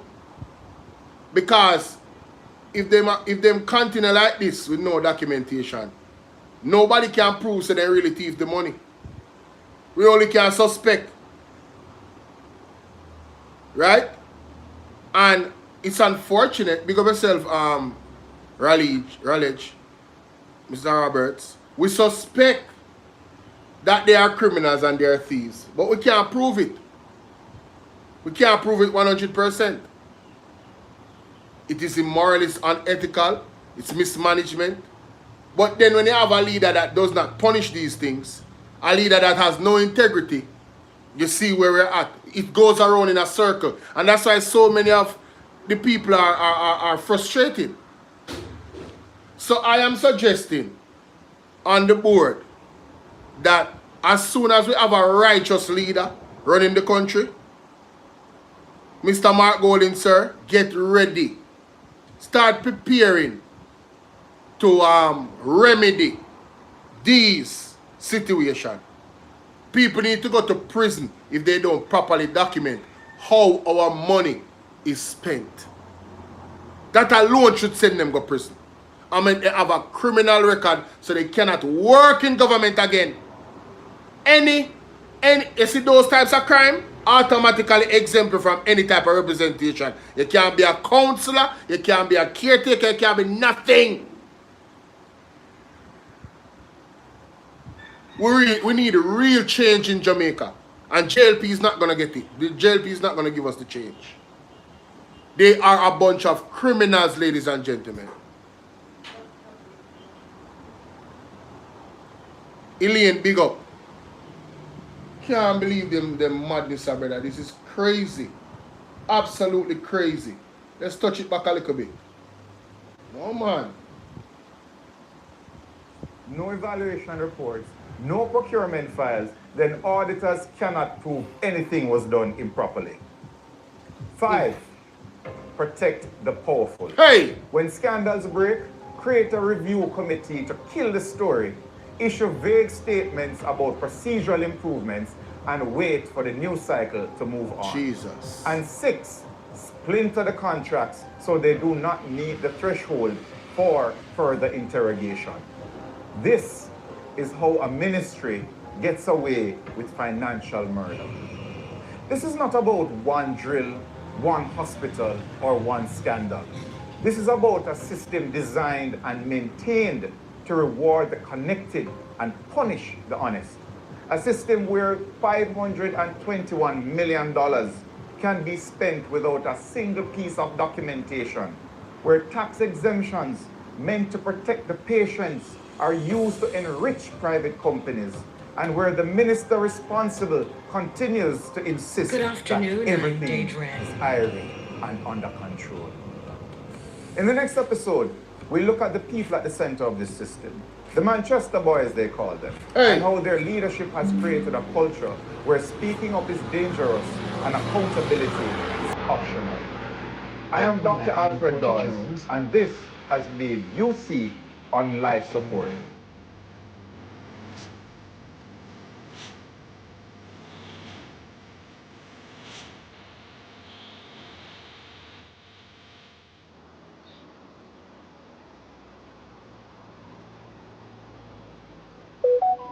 You know me love about this thing now. I can pause the recording and just line up 2 videos. That I love with it.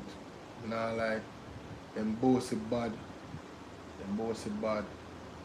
Come on, add this to this reaction.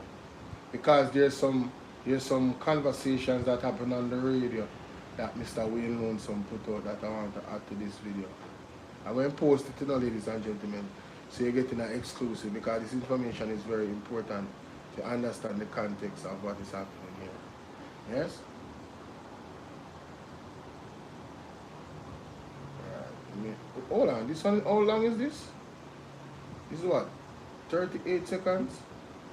Oh, 3 minutes. Oh, come here, so I know say one of them are 3 minutes and one are 5 minutes. Should I? Well, I don't see how much minutes we can pan this already. No, I'm going to left that one the other one. I'm going to just serve me and then do the other one. So there you have it, ladies and gentlemen, a comprehensive breakdown of how these criminals actually get away with their criminality. And so, you know, what criminals do is get creative enough. So once you know the methodology of how they actually steal, they will improve on how they steal. So we need to, one, put real men of integrity in government to fix this problem. So this problem will not be fixed by the JLP. It's quite obvious. And then we have to put in the laws that actually punish these types of actions quite severely. Documentation is needed. Now, say for instance, they should improvise and falsify documents. Then we have to prepare the law in a case where the punishment will be doubled. And if there's another creative way to steal, you triple the punishment. And they have a creative way of hiding assets that you can't reach them. Well, we have to put the law in a way where we reach those assets. Because once you are found to be guilty of stealing tax dollars, all of your wealth, even your family, the ones that's very closest to you, your friends, are up for grabs. The law needs to go there because this is what the criminals do. They put the money through their friends and their families. You know how money laundering works, right? It's a very, very serious thing. So, mommy,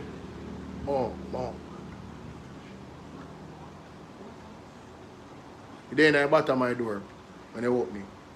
So that is the reality, ladies and gentlemen.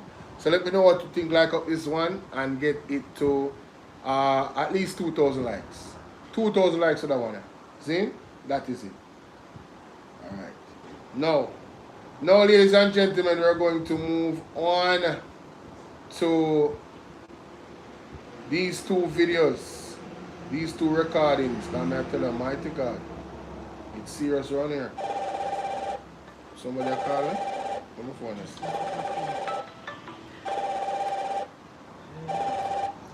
Hold on.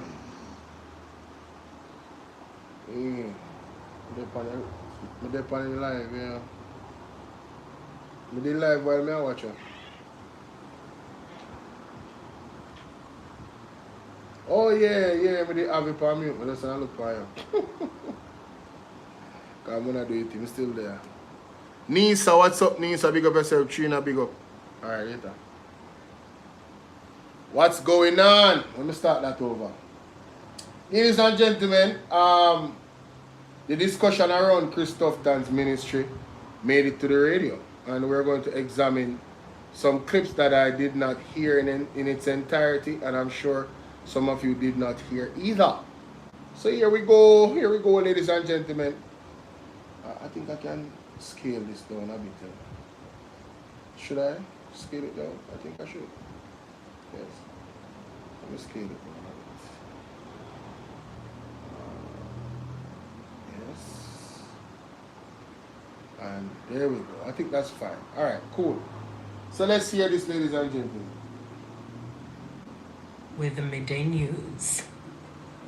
President of the Nurses Association of Jamaica, Dawn Marie Richards, is holding the Ministry of Health to the 3 weeks timeline for a resolution to the overcrowding issue at Cornwall Regional Hospital after a visit yesterday left her traumatized. Mrs. Richards says nurses and doctors of the Accident and Emergency Department cannot continue to treat patients under the existing conditions.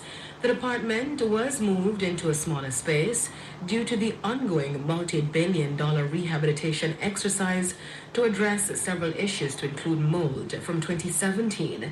The situation has been further compounded by the damage to some buildings during the passage of Hurricane Melissa.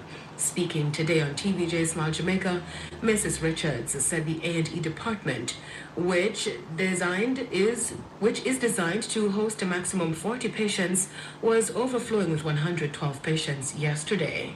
You know, I say to people, I've been in nursing since 1993, and I never know that I would live to see a day like this. Yesterday I was traumatized. When I went into the A&E department. As the president, I went with my team, and as a president, you are expected to have a certain amount of decorum. So I just had to go back outside. It was hard. it was really hard because I look at it this way. I am not a nurse. I am a regular Jamaican in the Montego Bay area. Something happens and I have to go to hospital. Your first point of entry in hospital is an accident and emergency department. And I go in and I am admitted on a chair. The NAJ president says the majority of persons were awaiting admission, but there was no available beds. She says, like doctors, there is also a shortage of nursing staff. So, I have the video. It's much better to see the face of this lady when she's expressing what she's expressing. So, it's on TVJ. And we're going to give the close-up, ladies and gentlemen. I didn't remember that it's on TVJ. Listen to this. This is incredible. Absolutely incredible. The president of the Nurses Association of Jamaica to share insight on the challenges currently facing our nurses. Good morning, ma'am. Welcome to Jamaica. Good morning. Thank you so very much for your service. Thank you for having us, and thank you for highlighting our challenges for us. All right, let's start there. When you say challenges, before you get specific, is plenty challenge, is salary challenge, is working conditions? What's going on? Thanks, mommy. At this time, it's mainly working conditions, infrastructure, availability of resources. Those are the challenges that we are looking at now. Not at this time. Oh, beautiful. Because usually we hear that on the forefront. You know, we always want more money. Everybody wants more money. Yeah, but no. But that's not the focus. Because we usually hear that people leave in Jamaica and work in elsewhere because they're not getting enough. And you know, the exit interviews will show you that people who leave is not necessarily because of money. I didn't know that. No. I thought that was the... So when tough time, when I run up in motor and I talk about say, the nurse them can go if them don't like it. So, tough time. You never decide to make sure so the people them get proper equipment for work. So them understaff, them underpay, and they under-equip. I will wonder why the nurse them leave, you know. But ladies and gentlemen, I have a theory, you know. I think I am going to call Christopher Tufton the Bill Gates of Jamaica. What is the aim of Bill Gates, ladies and gentlemen? What is his mission? I say no more. Let's continue. When the nurses leave, we have what is called an exit interview done by the managers. And it will tell you that... Think about it, yeah? Some people leave for family reasons, because, you know, we have a lot of persons in the diaspora. So, husband filed for wife, mother filed for daughter, that kind of thing. So, we have a lot of that too. And we also have the fact that persons, sad to say, our health services don't offer certain things. It's more available abroad. So, I know people who live here because they have autistic children. I know people who live here because they have sick parents who they can care for better if they are in another city. So it's not always about money. Some of it is money, but it's not always about money. Yeah. And then compensation review would have put us at a place. So money right now is not really the issue. Oh, great. Yeah. So when you say challenges of working conditions, I know the most recent protest was down in Cornwall, right? What's happening there? Has it now been better or resolved any at all? And I also want to ask as well, so I asked you 2 questions already. It's an unusual time, right? Because post-Melissa, but I'm thinking that this has been the case before Melissa. Yes. Yeah, so tell us what was happening. Has Karen, it been you're resolved? so right. And, yeah. Severe overcrowding, and again, as I said, lack of resources, plus structural challenges. And you would both have known that prior to Melissa, Cornwall was always in the news. Cornwall has been in the news since 2016 with the mold challenges. That has not changed. They continue to persist. So mold is still there? Mold is still in Cornwall Regional Hospital. Built everything. So that has not happened. Sorry to say it has not happened. So what we have is a patchwork system where the original building for Cornwall Regional, only some parts of it are in use. And Melissa came and rendered some of those parts inaccessible again. The parts that the concerns came out of, they would have started on Wednesday. The concerns came out of the A&E department. So what they have fashioned to utilize as the A&E now is an area that should host about 39, maximum 40 patients. Yesterday we had 112 people in that space. Yesterday? Yesterday, because I went to Cornwall Regional yesterday. And, you know, I say to people, I've been in nursing since 1993. And I never know that I would live to see a day like this. Yesterday I was traumatized. I was traumatized when I went in. As the president, I went with my team, and as the president, you are expected to have a certain amount of decorum. So I just had to go back outside. It was hard. It was really hard because I look at it this way. I am not a nurse. I am a regular Jamaican in Montego Bay area. Something happens and I have to go to hospital. Your first point of entry in hospital is an accident and emergency department. And I go in and I am admitted on a chair. I am admitted on a stretcher that is floor level. So when they say the persons are on the floor, they are not lying on the floor, but the stretcher is at floor level. How many nurses would be there for these 112? Yesterday we had 6 nurses. 6? Yeah. What would be ideal in a situation like that? I know it's 15 to 22. How much? 15 to 22. For the 100. You know, the lady was traumatized. I want to focus on that. And she's been here since 1993. PJ Pattison. Portia. My goodness, not even what his name? Mr. Bruce Golding. Under Andrew Holness government. Cornwall Regional Hospital that should have been fixed already. Budgeted at $2 billion. I remember when Mark Golding said, it better only lick it down and bill it back. Ladies and gentlemen, there is a property that Andrew Holness himself verified that they came in and did in about 1.5 years. I don't remember the name of the hotel. Right? But it is more complex to build than even Cornwall Regional Hospital. And that hotel built already and Cornwall Regional Hospital not done repair yet.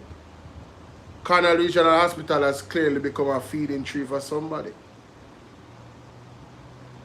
Gross mismanagement, waste of tax dollars.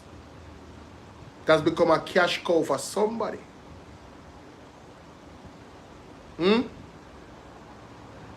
Ladies and gentlemen, at the end of the day, Jamaica, I don't have to see it for what it is, you know. I don't have to demand the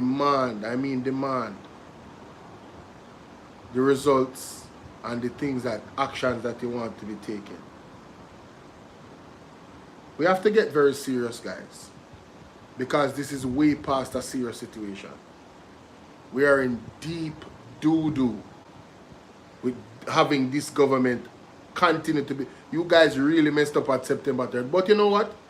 God wanted it that way so these things could be exposed while they were in government.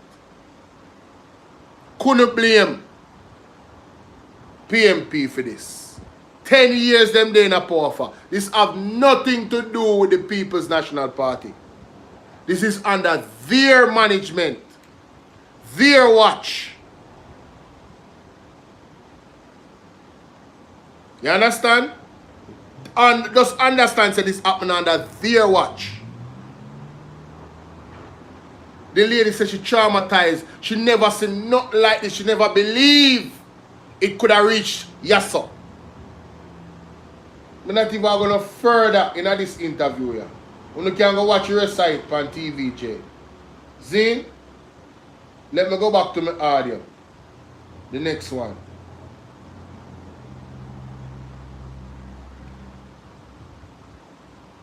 I'm Paula Ann Porter-Jones, and these are the latest stories from the Radio Jamaica News Center.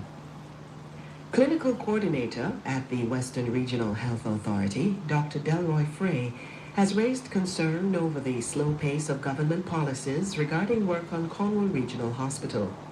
Dr. Frey says it took a work stoppage by nurses and doctors at the institution for work to commence to ease the overcrowding at the facility. Dr. Frey says At present, there are 289 patients being housed at the hospital, with close to 80 persons consistently awaiting bed space in the accident and emergency department. He says patient care needs to be prioritized. There are so many workmen in place on the wards looking at Block C, 7th floor, the delivery suite, the 4th floor, where we had constricted in bed space, working hard to get the question. I am going to tell you, because I can't answer this, why couldn't we get that done before? We couldn't get that done before because of the policies that government have in place in order to get work done. And those things have to change because it's affecting how we do care for our patient. It's affecting it. Clinical coordinator at the Western Regional Health Authority, Dr. Delroy Frey. He was speaking yesterday on Beyond the Headlines. President of the Jamaica Medical Doctors Association, JMDA, Dr. Renee Badro, says issues at the Cornwall Regional Hospital will not be addressed with the promised temporary fix by the government. Doctors joined nurses from the A&E department last Friday in protest over the poor working conditions. They argued that the department is bursting at the seams with over twice the number of patients that can be comfortably treated. Dr. Badro says Hurricane Melissa further compounded a number of issues at the hospital. She says the completion of the hospital is urgently needed to address growing concerns about overcrowding on wards at the facility.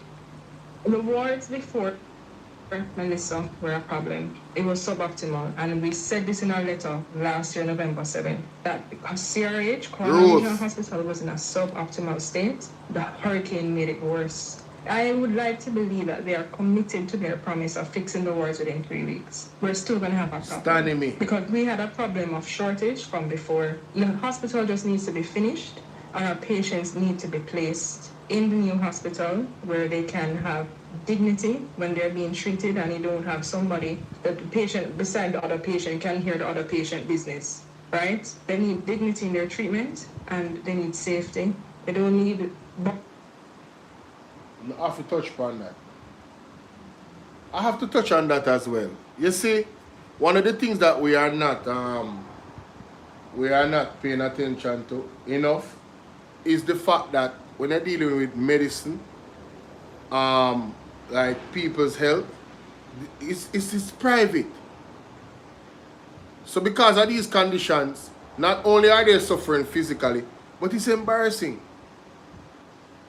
Christopher Tufton, you know, I really pray that God visit you and all of your associates. I really pray that God visits you. Yeah, man. God forgive your pH. May I ask God forgive your pH? Really and truly. Because God alone can really deal with all people like you, you know. Because you think so, you're so powerful. You think so, you can just do what you do and no checks and balances. I really hope that God visits. You are just as worse as Andrew Wallace, Christopher Tufton. If you think that Andrew Wallace is going to be removed and you become something, you make a sad mistake. You are just as worse as Andrew Wallace. 2 nice same peas and I same pod. What a disgrace. 10 years. I know they want to blame Melissa. But you heard the nurse. These issues were already there before Melissa. Melissa just further it. So Melissa can shine one brighter light upon the issue. And made it unbearable so the people and the nurse them have to ball out.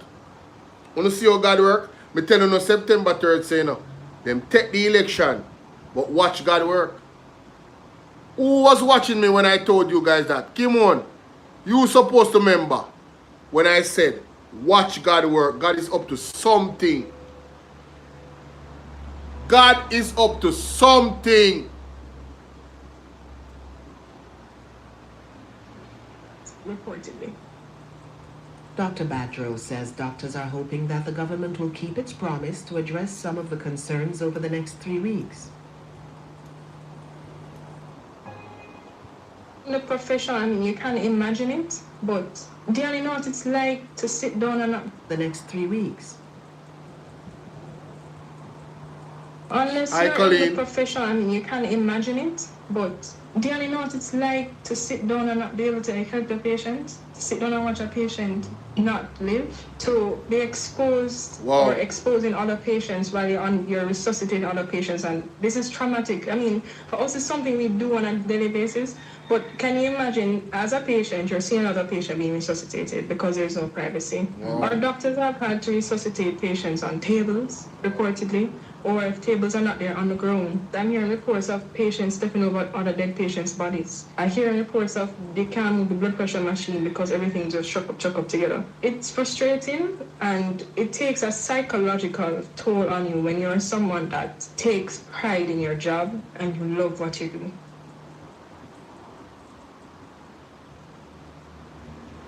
So the mental aspect. Now I see why some people dub Christopher Tufton as Dr. Death.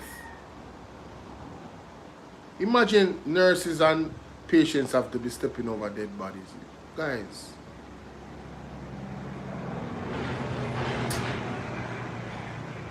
Oh my God. Why am I telling them? I don't know. President of the Jamaica Medical Doctors Association, Dr. Renee Badro. She was speaking yesterday on Beyond the Headlines. And Dr. Badro says health professionals at hospitals across the island are grappling with a lack of resources to effectively carry out duties. With regards to the wider health sector, resources is always a problem. And Melissa come now, everything has been worse. We want resources, we want staff. I mean, it's the same cry over and over, but it's really the truth and what is on the ground. We have mandatory doctors now, they're over there suffering. We have 8 doctors, almost 100 patients. In a hospital that the government of Jamaica says need at least 21 doctors on that particular service. That's almost 3 times the amount of doctors that we need. We only have 1/3 of the amount. It's frustrating once again, and we really just want resources, we want staffing, and we want our patients to be treated with dignity, to be safe, and for them to get the best care that they can possibly get. President of the Jamaica Medical Doctors Association, Dr. Renee Badro. You know, ladies and gentlemen,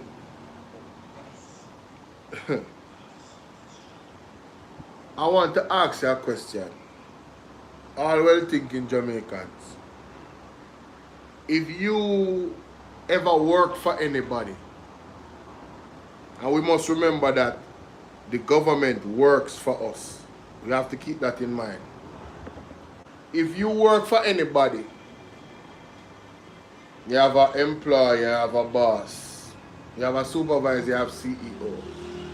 If your supervisor delegates to you to fix a problem, and you fix the problem and tell them you fix the problem, but then the problem wasn't really fixed, because as soon as a day passes, it goes back to the same problem. And this is a problem that is fixable, by the way. How many times do you fail fixing the problem before you're fired? That is my question.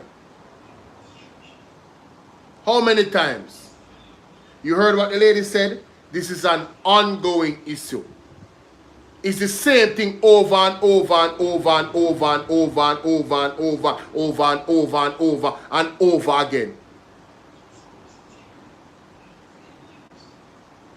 If you cannot fix the issue, you should be fired by default. Who is the head of the stream for the Ministry of Health? Christopher Tufton. Who is the head of the stream of JLP? Andrew Honest. So Andrew Honest, why you not fire Chris Tufton?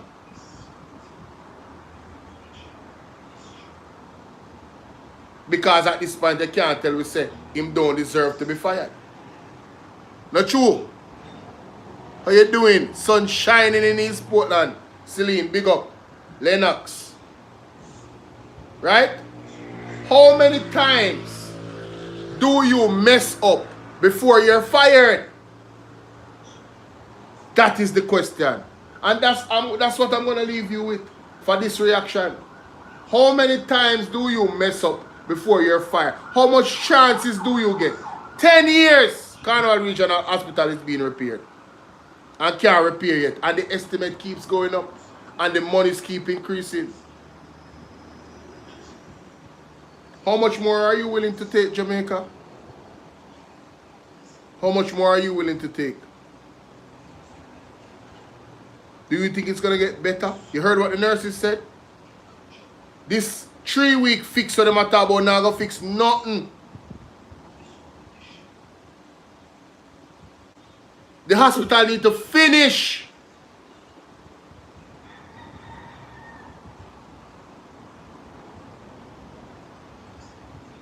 How much more are we willing to take? Remember, get this video to 3,000 likes. Share the video.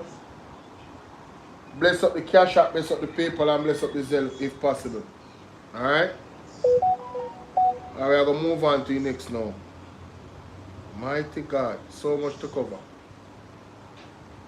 So much to cover. PMP, Jamaica.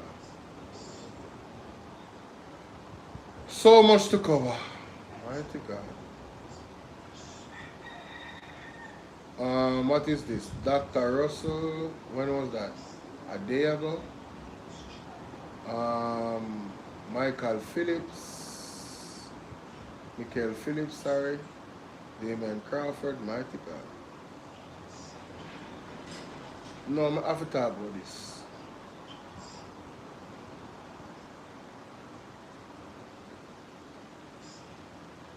I have to talk about this. I have to. Also, Lord of mercy. Why. I don't want to rob it all I know. Jesus and peace.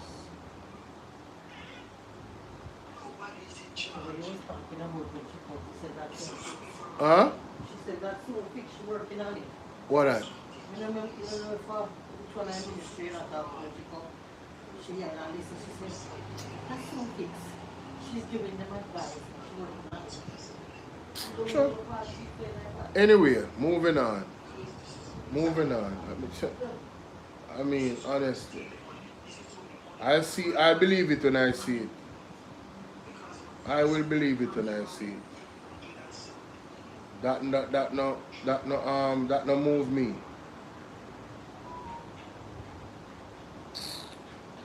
That's all that soon fix. Soon. Yo. I tell you, say I didn't make a country mash up in a man. Yo, I tell you.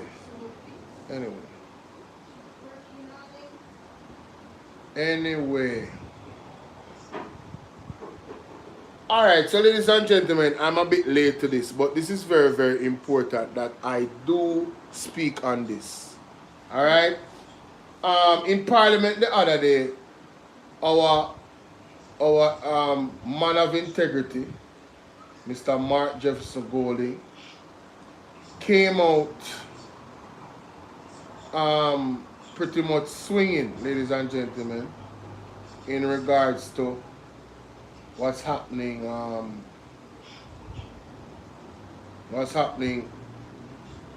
with this situation with funds for, you know, for resilience regarding climate change and so forth. A fund. And I don't know about anybody else, but the argument that he made, I don't see how is it the JLP can justify not following his recommendation. So we're going to examine it because maybe I missed something. Let's listen to this, ladies and gentlemen. Maybe I missed something. You know, maybe I missed something. Clause 2, which would have, Minister, I had proposed an amendment to Clause 2, which would have deleted the proviso, i.e. all the words after annually in the clause. on the basis that given the situation we're living in, and the environment and climatic conditions that we face, the prudent thing would be for the fund to be continually built up year by year from what is really a modest contribution from the budget of 400 million as a minimum. Your response to that was saying, well, we have these other arrangements that are satisfactory, so we really don't need to stress the budget out any longer once we reach 10 billion. For the record, I don't think that's a satisfactory response. I think that we should continue to contribute to this fund. I agree with you that times have changed and have shown the importance of discipline around financing of disaster relief. I do commend the government for the efforts it has made over the years with that. I commend Dr. Omar Davis for being instrumental in the establishment of the CRIF as an insurance facility for the region. But we are where we are, and I think that we ought not to say, once the thing is at 10 billion, that we no longer have to make any further budgetary contributions to it. I mean, for example, the parametric insurance that we have is you can't say it's reliable. I mean, when Beryl hit, we didn't get a cent from the cat bonds, although the damage was very substantial. Your predecessor minister came here and explained the grid and the biometric pressure limits, and that we can't quite qualify. So although we suffered many billions of dollars of damage, way in excess of 10 from Beryl, and indeed there are people still reeling from Beryl who are not fully recovered. You know, we didn't get a cent from the cat bond then. And so I think that one thing we can be sure of is self-reliance. And we ought to make an annual contribution in this era to the fund. And I'm going to propose that amendment, that all of the words following the word annually in the new paragraph A, which is in clause 2 of the bill, be deleted. So, member, we will continue to look to search for different instruments for the fund. Just because the cap bond did not trigger last year in Beryl, that doesn't mean that funds were not flowing in from other instruments. CRIF, there was funds that came from CRIF, there are funds that came from other instruments, and our preferred way as a government is to look for different types of instruments to put into this disaster risk financing framework so that we have surety about what we'll be able to receive. Minister, I hear you. Minister, I had proposed an amendment to clause 2, which would have deleted the proviso, and I agree 100% that we need to have an array of different sources of relief to deal with natural disasters, and there are credit lines, there are these bonds, there are insurance policies. I wonder if the Jamaica Labour Party,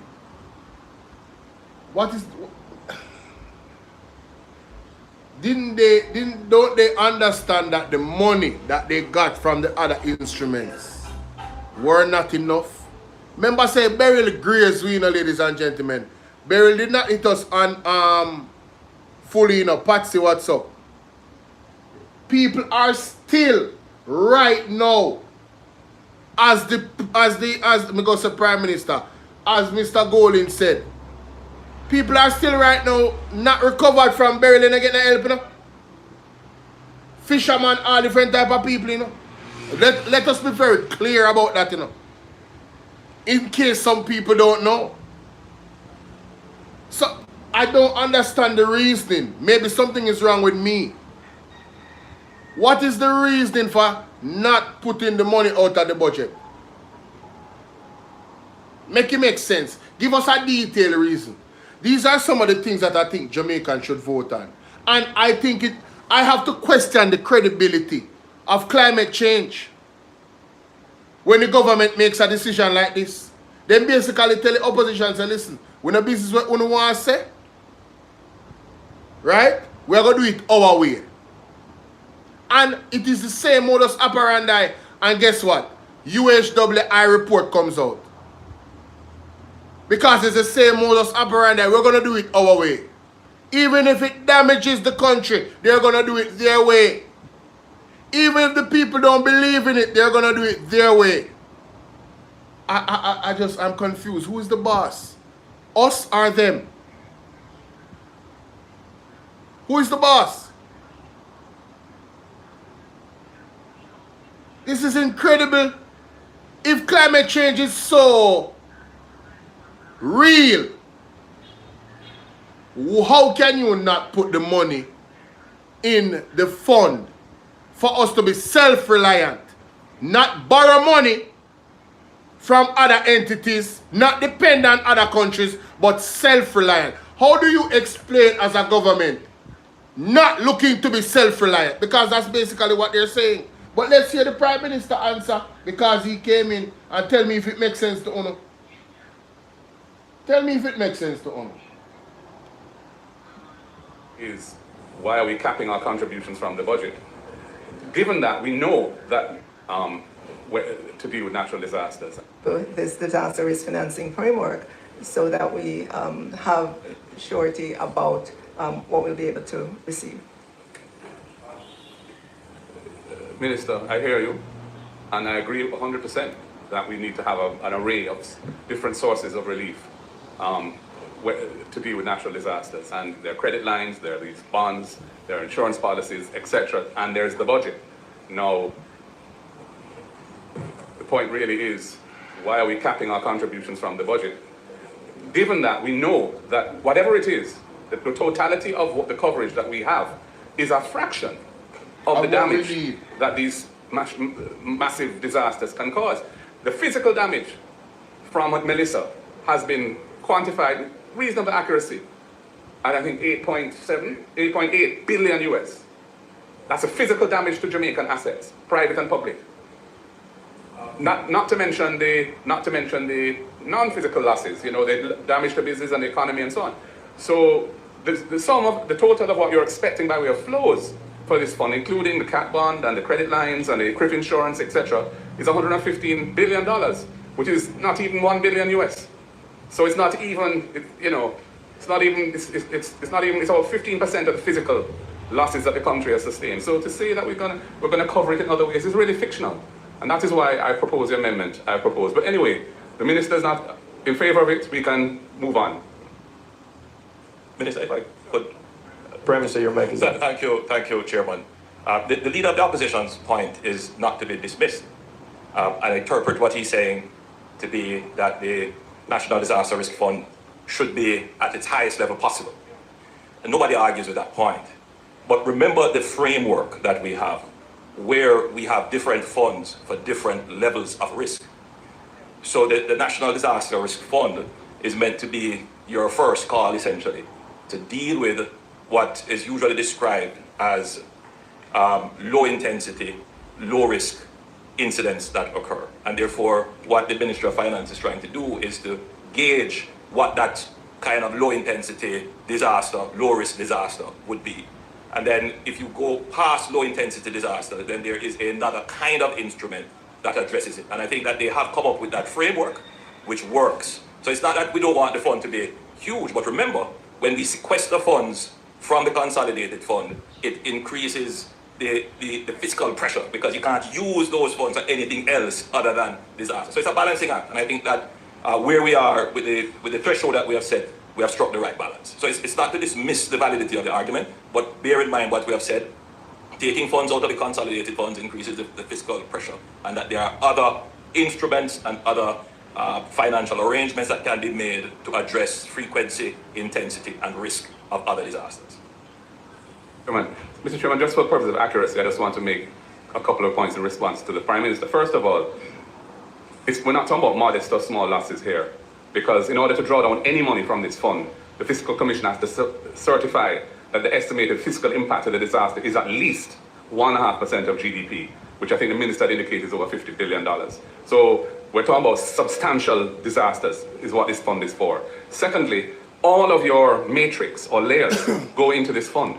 So the cat bond proceeds come into the fund, because if you look at paragraph B of 13A, it says all amounts received by the government from the triggering of national disaster instruments held by or on behalf of the government all come in. There are different sources of what goes into this fund to fund the losses. My only point is, I don't see the relevance of saying that once you get to 10 billion from the consolidated fund over time, you no longer have to make the annual contribution to it of $400 million. 400 million Jamaican dollars is what the law says you have to make available each fiscal year to this fund, but it caps it at 10 billion. And what this amendment does, it says, once you reach 10 billion, you no longer have to make those contributions. I'm just questioning that the sense of that, or the prudence of that in the era in which we live. I only made this point in response to yours because I just wanted to make it clear the overall parameters of how this fund works.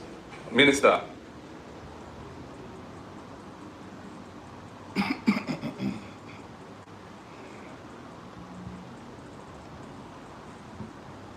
You know, I have to give a round of applause to the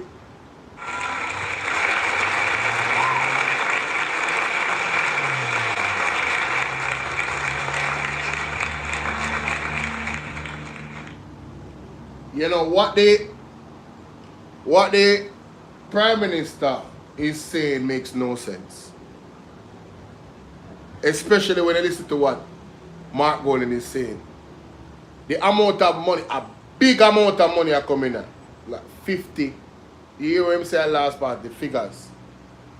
And they're talking about they want to gauge, they think. So what happens when your thinking is flawed? When the reality hits? Juice Lips, what's up, my darling? What happens when reality hits, ladies and gentlemen? Wouldn't it be more prudent, as the man said, to make sure that you have as much as you can? That way, you won't be short.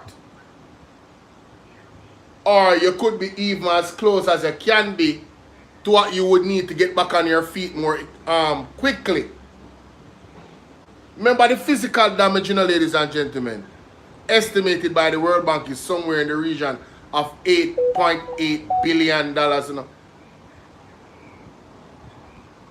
So why would you stop contributing to the fund and have a cap on it? Somebody make that make sense to me. Who knows if next year we're not going to, or this year, we're not going to have a bigger monster. Remember that a record monster hurricane hit us, you know? I think it's top 5 ever that ever hit the earth. How can you gauge? How can you how can you underestimate the potential of something like that happening, or even worse, if climate change is real? Is climate change real? Aren't you honest? Does your government believe? And then it makes me go back to the statement he made about the other hurricane that is on its way already. So Andrew, like how you have a knowledge of the other hurricane that is on its way already, why aren't you preparing in a more prudent manner?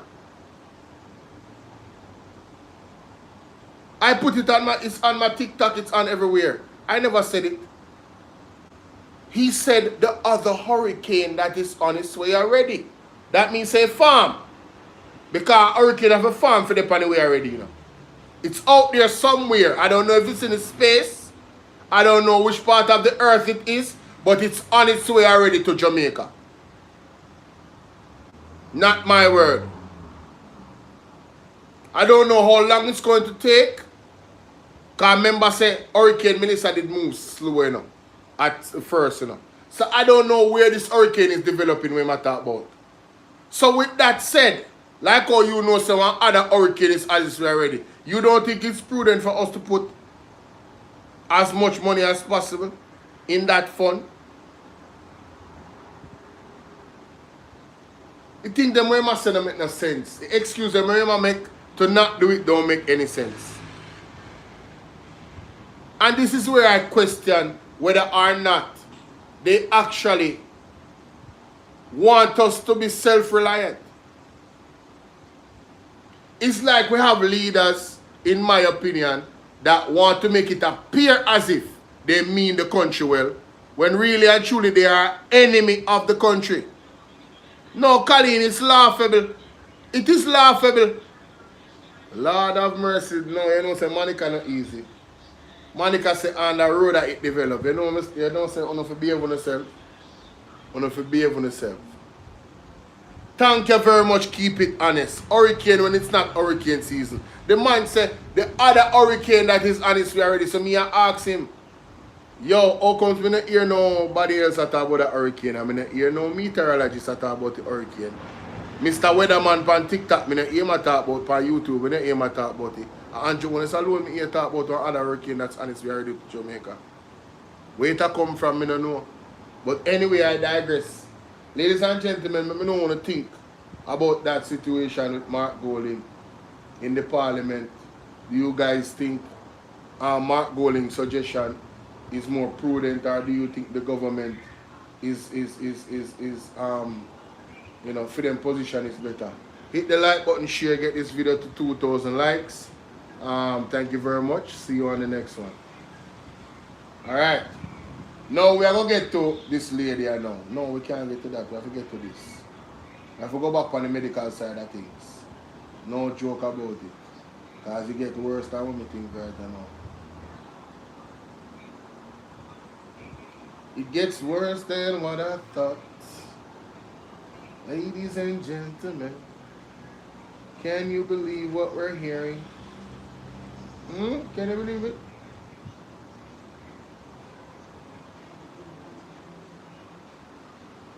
You see on life support. Ladies and gentlemen, episode 4. Episode 4. The Manchester Boys. Mighty God. Some deep, dark revelations that only raise more questions about the integrity of the Ministry of Health run by Christopher Tupton. Jerome, big up yourself. Make we listen to this, sir. My goodness, this is terrible.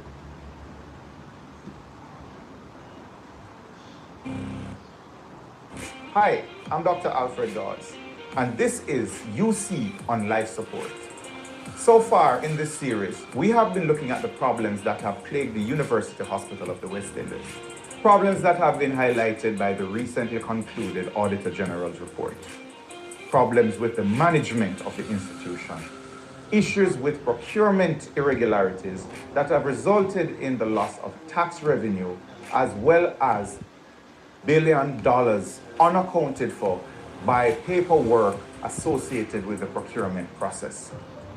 To understand how we got here, we have to take a step back to 2 years ago to look what happened to culminate in this current management system that is overseen by a CEO that was not considered initially by the board that was fired by the Minister of Health. On December 7, 2023, after meeting with the board, the Health Minister announced that he was dissolving the UHWI board, citing a clash of personalities and levels of dysfunctionality. Alright, so ladies and gentlemen, you guys know what dissolve mean, right? Just take away everybody, remove them. Alright? So according to Christopher Tufton, the board was dysfunctional. Before we go any further in this video, Christopher Tufton, the board at UHWI no dysfunctional now. It's functional. We don't need an oversight committee from you. This board with $520 million. How much? 552 million? 552 million. $552 million. No procurement, no paperwork. Christopher Tufton, you need to do a committee to dissolve this board. This board, according to you, that board before now was not functioning right. Christopher Tufton, I am asking the question. Compared to the board before and this board, was this corruption happening with this board at the last board? The same corruption happening in this board now where you have with the Manchester Boys. That corruption was happening before. This level of dysfunctionality that is here with this board. I think that's how the argument stopping up. This is where the argument finish. And the Jamaican people for demand say them people have to get fired. The board that was there that you dissolved at that point, where you said dysfunctional, was this type of madness and corruption happening and dysfunctionality? At that point, ladies and gentlemen, I think we need to go back and we need to investigate that to understand what was happening then. That why Christopher Tufton dissolved that board? Because it's his decision, you know. This is what is coming out right now. Was anything like that coming out? Did we see anything like that happening? Did we hear about any nastiness like that happening with that board? I think the answer is no, but I'm asking the question. I think it doesn't even come close. At that point in time when he decided that the board should be resolved. Let's go back. Let's go back, ladies and gentlemen. Very interesting. That's why you see, sometimes, you know, you have to listen over these things, you know. And let it soak in, you know. Right? So you can actually catch. We don't know how some people learn. But when you read over material, especially when you're doing critical analysis and you're doing investigation, when you read over, you listen over material, oftentimes, alright, Mr. Will Rattigan, for example, as astute as he is in investigating, you ever listen to him and him tell you how much time him read over the IC report? Because sometimes you miss things. There's something there where you're supposed to want light bulb supposed to click in your head and you never did see it. You never did hear it. You see it, but you never did register. That just registered to me a while ago. Because I've listened to this before. And I never thought about that. Christopher Tufton, have you seen worse levels of dysfunctionality now than the board before? And if the answer is yes, why are you creating an oversight committee? You need to fire your friend them, the Manchester boys. That's what you need to do. But let's continue.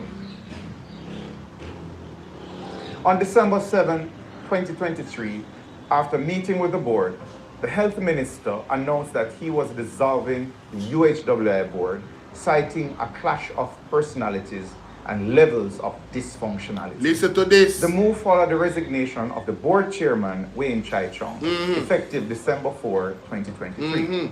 But that is only the ministry's version of events. The former chairman publicly rejected the claim that the board was dysfunctional and instead accused the minister of ministerial interference and overreach in the work of the hospital board. You hear that? Particularly around the recruitment of a new CEO. According to Chai Chong's account, the board had embarked on a global search for a modern professional CEO for the UHWI. Over 30 qualified individuals were shortlisted, interviewed, and rigorously assessed. From that pool, the board selected a highly experienced candidate from the United Kingdom, a world-class CEO who specialized in turning around complex hospital systems. The now CEO, although he was not qualified nor shortlisted, he was given courtesy of an interview. One, he unfortunately failed.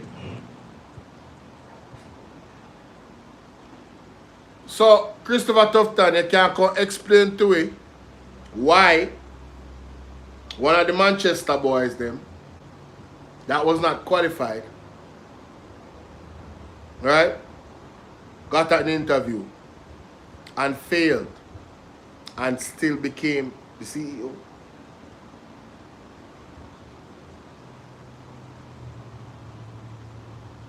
I know me say so. We want to go explain that. Christopher Tufton, is there any truth to that, Christopher Tufton? Huh? Mighty God of Daniel, what can go so? And then we're not even going to look at the former CEO's accounts of against what you said happened and why you dissolved it. We're not even going to look on that. We're going to bypass that because that are between you and him and what him say against what you say. But this are the factual part. How the whole thing go and who get the job versus who was most qualified for the job. Christopher Tufton should be imprisoned. Christopher Tufton put the lives of the people in danger that went to that hospital, the children's lives in danger with this level of appointment that caused gross mismanagement and skullduggery and thievery. All of them for God prison. Every one of them. That's my opinion. And this is unbelievable, you know? Mighty God. The selected candidate flew to Jamaica on a familiarization visit. When she requested a meeting with a senior member of staff at the University Hospital, she was snubbed. Staff recount that a senior director refused to meet her at the initial set of meetings arranged, sending a clear signal that she was not welcome. Yes. The minister, by some accounts, met with her, but that meeting was not friendly. The result of those meetings was that the potential candidate turned down the offer, as it was clear to her that neither of these key officials were welcoming her for her professional management skills at the University Hospital of the West Indies. Wow. The board's effort to bring in an independent CEO with no political baggage was effectively sabotaged from within. Chai Chong has said that the board was pressing ahead with many key reforms, implementing a hospital management information system, tightening oversight of purchasing, and insisting on a transparent and merit-based process to select a CEO who reported to the board, not to the minister. The ministry, meanwhile, rolled out its own language about a governance reset and a new look for the board that should supposedly realign the UHWI. But as the months unfolded, it became clear that the minister's objective was less about strengthening independent governance and more about consolidating control. They had believed that they were selected on the board to solve long-standing governance problems at the UHWI, including the issues that existed in the procurement department. Instead, they found themselves pushed aside whenever reform threatened entrenched interests. They resigned on principle rather than preside over what they saw as political interference masquerading as reform. Within days, the minister dissolved the entire board and promised to install a new one, eventually chaired by a retired banker, along with a new CEO, saying this would realign the institution and improve governance. So hold on there. So the lady, no. So the lady come from England and she's most qualified, you know. She have a reputation to transform these type of situation. Because based off what Christopher Tufton said, you know, he must say, boy, there's dysfunction. So if there's dysfunction and there's somebody that is qualified from England, take herself all the way come to Jamaica. I want to treat her in this manner. She come and nobody don't want to talk to her. Me I tell you, out of our press, them think say a 9-day wonder this. We never stop that. Christopher Tufton have to resign. The Manchester boys them need to go too. Because the board before this, like what Mr. something there said, the man said there was dysfunction. So when me ask at our fire press, if there was dysfunction that time, where Christopher Tufton called this, why hasn't he dissolved the board? We don't need no oversight committee to look for nothing. We need to dissolve the board. Because you at that time dissolved the board because you say, yo, dysfunction. This is more than dysfunction, brother. This is a criminality. This is not dysfunction, this is criminality. So why should we wait 4 months? 4 months when people forget about it and stop talking about it. You don't think we are idiot?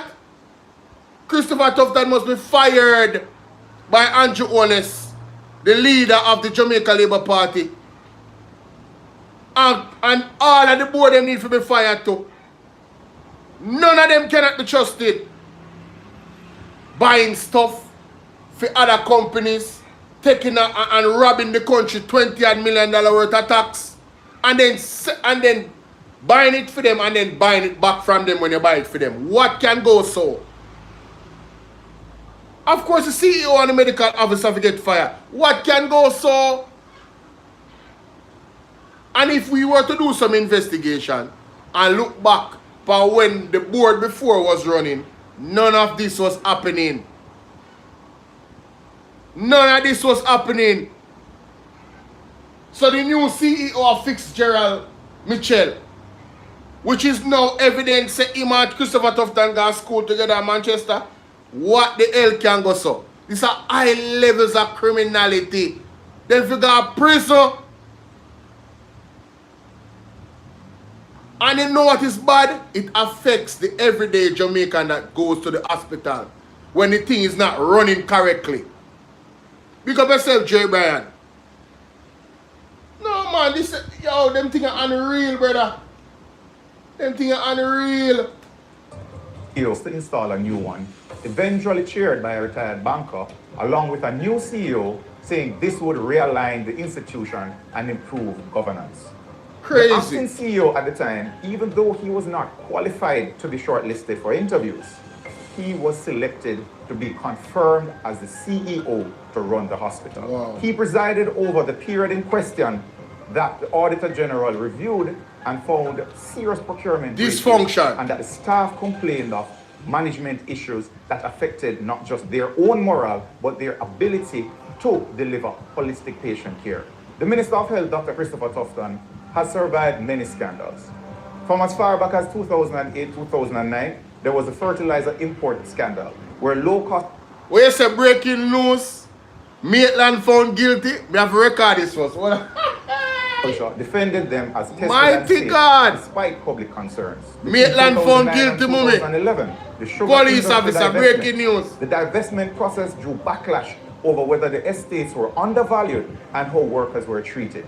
Issues were raised about transparency and long-term planning. In 2016, toxic fumes forced the closure of key areas of the Cornwall Regional Hospital. 9 years later, rehabilitation works remain incomplete with ballooning costs and repeated missed deadlines. This is a symbol of chronic mismanagement and a failure to deliver. $24 billion later, after an initial estimate of $2 billion, we are still without a functioning Cornwall Regional Hospital, a hospital where up to recently, doctors and nurses have staged protests about their working conditions. Between 2017 and 2021, the Jamaica Moves campaign came under scrutiny by the Integrity Commission. The IC found procurement breaches in 15 contracts worth $78.6 million, all awarded using direct contracting. And they concluded that the minister's role created a perceived advancement of private interest for Market Me Consult. So, Ben Spunani, these are the rap sheet, you know, for Christopher Tufton, you know. This is the rap sheet for Christopher. Yes, Andre just put you out there. Maitland guilty, guilty, guilty. We don't say Andre gonna celebrate tonight. Mighty God. I don't know about the case, but I know that the people of Jamaica is very interested in this case. I've never covered it because I came way after. I started doing this way after. I've never covered it. But with all of the stuff that I've heard, I said, yo, if this dude gets off of this, we really have a corrupt judicial system. When we hear about the old part with the neighbor, the Cameron, I said, what? So this a person that got testify, then he no must go to prison.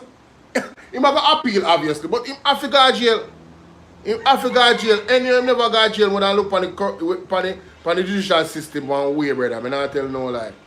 But anyway, back to this. Back to Market Me. Mighty God. All home operators expressed concern that contracts were being taken away from existing providers and given to Archer's Funeral Home for the storage of bodies outside of the Kingston and St. Andrew region. Jesus. Taking bodies from guilty. storing them in Spanish Town Breaking at the news. funeral home owned by a JLP councillor in the Minister of Health constituency. Yo, no, Christopher Tufton. No. a JLP councillor in a Christopher Tufton constituency. You know, I've never understood the whole thing about the funeral home thing. You mean if you tell me, say, oh, Christopher Tufton still have one job? All the people at Jamaica no rise up. Like, no I understand the frustration at half press. Jamaica wrong with Uno. What is wrong with Uno? Brother. Yo, this them man thing no normal, man. Yo, Jaja. Yo, them man think them man are so dangerous. Did not sit well with the Jamaican No, public. sir. This prompted allegations of political favoritism that the minister has repeatedly denied. In 2022, he could have denied it in week. A company that is can't owned fix me. by the Minister of Health You have a brain. imported rice that was found to be below the standard grading of the Bureau of Standards. Yet, the National Compliance and Regulatory Authority cleared it the same day. The brief that we have looked at notes a serious conflict of interest and regulatory leniency. No one can explain to this day why a rice would be exempted from the usual scrutiny that other importers face. So ladies and gentlemen, the rice come in without the scrutiny. So basically they put the health of the people of Jamaica at risk. Because if I am the person that is sending in the rice, am I going to tell you that the rice is not safe? No, I'm going to lose money. That's why you have the right regulatory processes to ensure that the rice is safe. Not true, Monica? All them something, oh, the man still have a job, brother. Oh, the man they are prison. Yo, I don't understand Jamaica, bro. We need to clean up Jamaica. The man name call up in too much things, brother. One proper investigation should have been done, bro. You talk about the health type people. Nobody never say, you know, have like one body where say, alright, we are going to confiscate the rice and then we are going to test it. To see if it's healthy. You have to have an oversight for these things. So if you pass one level, you now pass the level. This is the final, then people is uncompromisable. We need that in our country, bro. Right? People could have get it like, oh my God. Ooh, let me calm down. Let's continue. Jesus.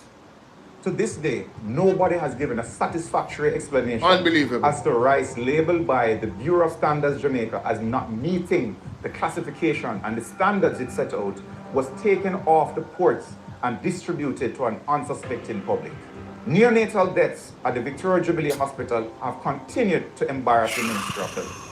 In 2022, 11 babies died in a Klebsiella outbreak, followed by 24 newborn deaths in 24 days in 2025. The minister repeatedly avoided directly answering in Parliament when asked when he first knew about the deaths in 2022. And in 2025, it was just dismissed as babies being premature. Despite the multiple reports across Jamaica, reports that still haunt many to this day, that oxygen ran out, the Ministry of Health has refused to accept responsibility for not ordering enough oxygen from the suppliers. Many patients had worse outcomes. Many persons died. Add to all of this, the $31 million neurosurgical drill, a Medtronic EM800 procured for the Bustamante Hospital for Children, where I would have pointed out at the time that comparable drills are listed internationally at around $3 to $5 million. The Southeast Regional Health Authority, SARA, approved the $31 million purchase, and court filings later showed that the ministry itself was the importer, saving that company millions of dollars in duty. Yet, that role was never clearly disclosed in public statements. Now, in 2026, the Auditor General finds that at the University Hospital of the West Indies, under the ministry's watch, 51 contracts worth $500 million have no procurement records, and that the hospital's tax-exempt status was misused to import goods for private entities. Different scandals, same minister, same themes, overpricing, conflicts of interest, weak documentation, and a refusal to answer straight questions. Join us tomorrow at 7 p.m. Make sure so you're ready. Today at 7 p.m. Well, today meaning the 22nd of January 2025. Tiny Wagwan for episode episode 5. Yeah. Wow. Ladies and gentlemen, the rap sheet for Christopher Tufton is unbelievable. Yeah, man. That's unbelievable. Wow. Wow. How did he survive and still have a job and not get imprisoned? All of this. How? Make it make sense. Jamaica, we have to do better than this. Enough checks and balances not there, Jamaica. No, sir. Only get this video up to 2,000 likes and share the video. Follow me. Subscribe, click the bell, click all so you get all notifications. And if you want to join my WhatsApp channel, if you look at the comment section, the pinned comment in almost all of my videos that is uploaded, you will see the link to my WhatsApp channel. I drop the links to most, if not all, of my videos, and yeah, that way you can, if the notification don't work, you'll get the notification on that channel. All right, thank you guys. So breaking news, ladies and gentlemen, breaking news, Mr. Maitland, mighty God. This is the season, man. All the skirts are being lifted, man. Let me see if it's there at the Gleaner. Wow. Gleaner's supposed to have this post up already. Gleaner, nobody with the foolishness, you know. Make sure you see how work, you know. Gleaner already. Gleaner not put out the story yet. Andre, send it to me though. Let me see how we're there, part. PDTV up. Noel Maitland found guilty for murder of Donnelly Donaldson. Zane. You don't know him I gonna appeal, right? Look for Andre now. Mighty God. Mighty God. Hold on there.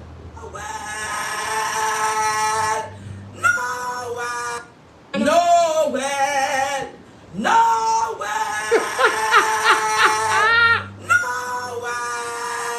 When you see Andrea celebrate, the man found guilty. The man found guilty. Get what? Angela, what there, man? Breaking news, Noel get found guilty for Donnelly Donaldson case. Breaking news, ladies and gentlemen. He is for, you don't know here, Andre sent me this man WhatsApp a while ago, you know, in broadcasting. What yeah? Nowhere!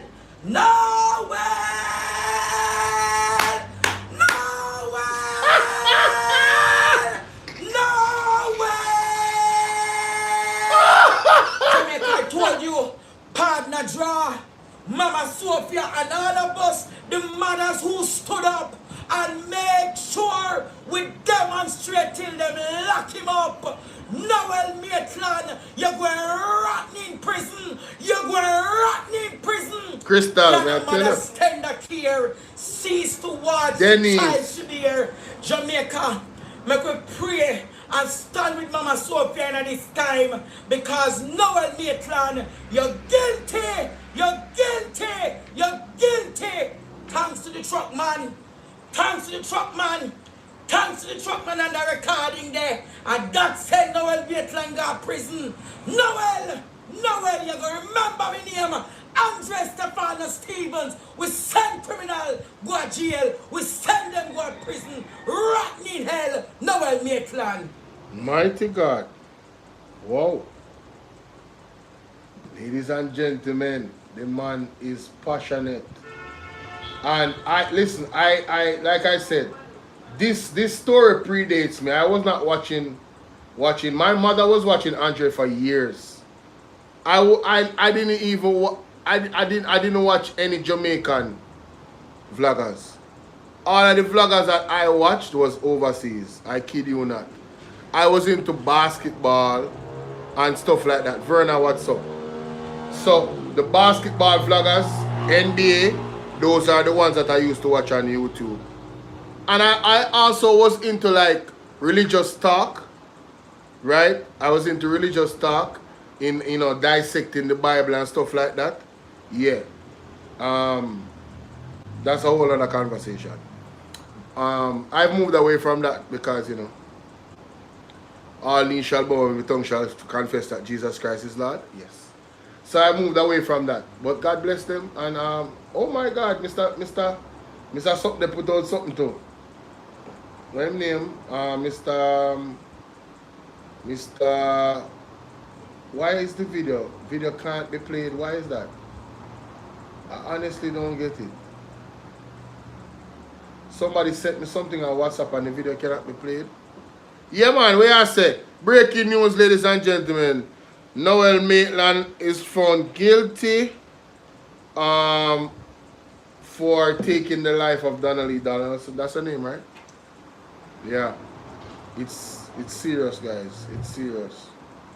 Let me see. I'm supposed to have on this, you know. This is MAGNITSKY Talk breaking news. An item of news just coming in. Police Constable Noel Maitland has been found guilty for the murder of his girlfriend Donnelly Donaldson. The Constable Noel Maitland has been found guilty of murder of his girlfriend Donnelly Donaldson. This is MAGNITSKY Talk breaking news. If you get some money, we will pass it on to you. So, Mr. Jeffrey Tavares has confirmed it as well, ladies and gentlemen. I want to get some details of that more. But I love to see an article pop up. Let me go to CVM TV and see if they put out anything. I must find them something that them heard first. It must come on radio or something. Police in Westmoreland say criminal charges will be laid against boat captain following Tuesday's deadly boat accident offshore Negril. 68-year-old Canadian tourist Jean D'Amour of Ontario drowned after the vessel he was aboard capsized in rough sea. Investigators report the captain operated illegally.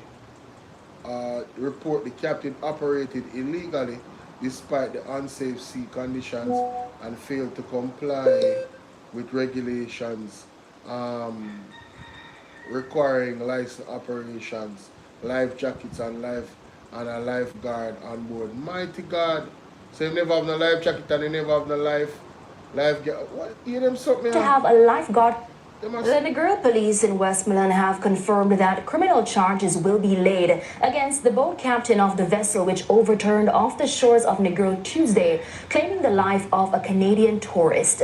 Dead is 68-year-old Jean D'Amour of Ontario. It's reported that about 1:30 p.m., D'Amour, who was a guest at the Rio Hotel in Negril and a companion of his, chartered the boat captain to take them sightseeing. It's further reported that based on the rough sea conditions, the boat captain should not have ventured out to sea, but he agreed to do the tour. While at sea, the boat met rough waters and capsized. A rescue team managed to rescue D'Amour's companion, but D'Amour drowned. His body was later recovered. Police say the boat captain was operating illegally and against all the policies that governs tourists' boat rides. One investigator told CVM News that the sightseeing vessels are required to have a lifeguard on board, and visitors must be equipped with life jackets. See, I know something. Peso say it just come from IRFM. Yeah, man, the official man, him guilty, man. The official man. When I see Andre come out like that, you know, Andre get the news. Andre get the news. When I see him come out like that. I remember saying I watched that story there for years. See it, Paul, see it. See it. Maitland murder case. During his jurors are now deliberating whether to return a guilty or not guilty verdict in the Noel. 41 minutes ago, they must say this. Maitland murder case. During his summation Thursday morning, Justice Leighton Pusey reminded the 7 jurors that no one can remember everything perfectly. Maitland is on trial for murder and preventing the lawful burial of a corpse. Justice Pusey told jurors that if the evidence satisfies them beyond a reasonable doubt, they must find the accused guilty. If there is doubt, then he must be acquitted. Summarizing the Crown's case, the judge reminded jurors that they are the judges of the fact.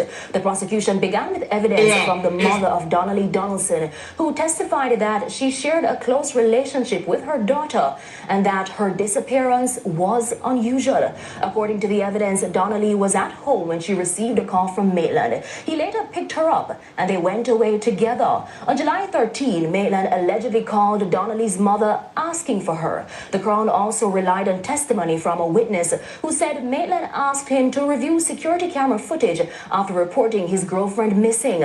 The witness claimed Maitland later instructed him to delete the footage, saying he was up for promotion and didn't want anything embarrassing revealed. The prosecution argued that Donnelly was last seen at Maitland's home and was never seen again, pointing to his actions including washing the couch and reviewing camera footage as evidence from which the juror could infer that something happened. The defense, however, countered that the prosecution failed to prove that Maitland killed Donnelly. They highlighted his good character, noting that during their 3-year relationship and despite him having a child with another woman, there was no evidence of prior violence or altercations. The defense also questioned the reliability of evidence regarding blood found on the couch and that the witnesses' testimony became uncertain under cross-examination. Justice Pusey is urging jurors to consider these questions. 1. Based on evidence, are they sure beyond a reasonable doubt that Donnelly is dead? 2. Are they sure beyond a reasonable doubt Maitland killed Donnelly or participated in the killing? And 3. Do you believe she's dead and there's a corpse? 4. Do you believe he has knowledge of the corpse and has prevented the lawful burial?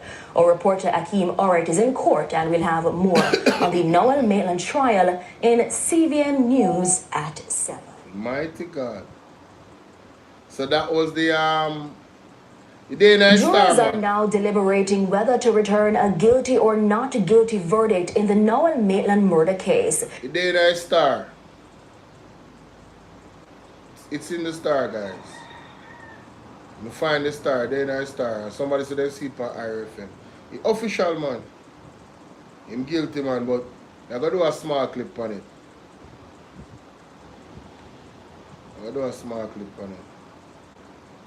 Let me take off this run or so.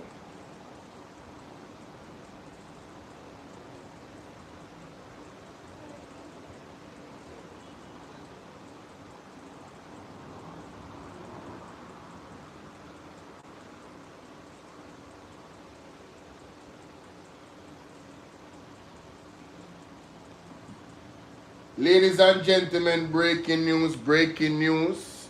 Juror finds Constable Noel Maitland guilty. Ladies and gentlemen, I first got this news from Andre Stevens. Let's go to the clip. Let's go to the clip, ladies and gentlemen. Let's go to the clip. This was the first picture that I got from Andre. So I was looking for, an official website. Not that I didn't believe Andre, not at all, but I just wanted to read the details of the story, but nothing like that has come up because this is hot off of the press, like literally hot off of the press. But listen to Andre right here, ladies and gentlemen. Listen to this. Well, no well, no well, no well. Jamaica, I told you, partner draw, Mama Sophia and all of us, the mothers who stood up and make sure we demonstrating them, lock him up. Noel Maitland, you're going rotten in prison. You're going rotten in prison.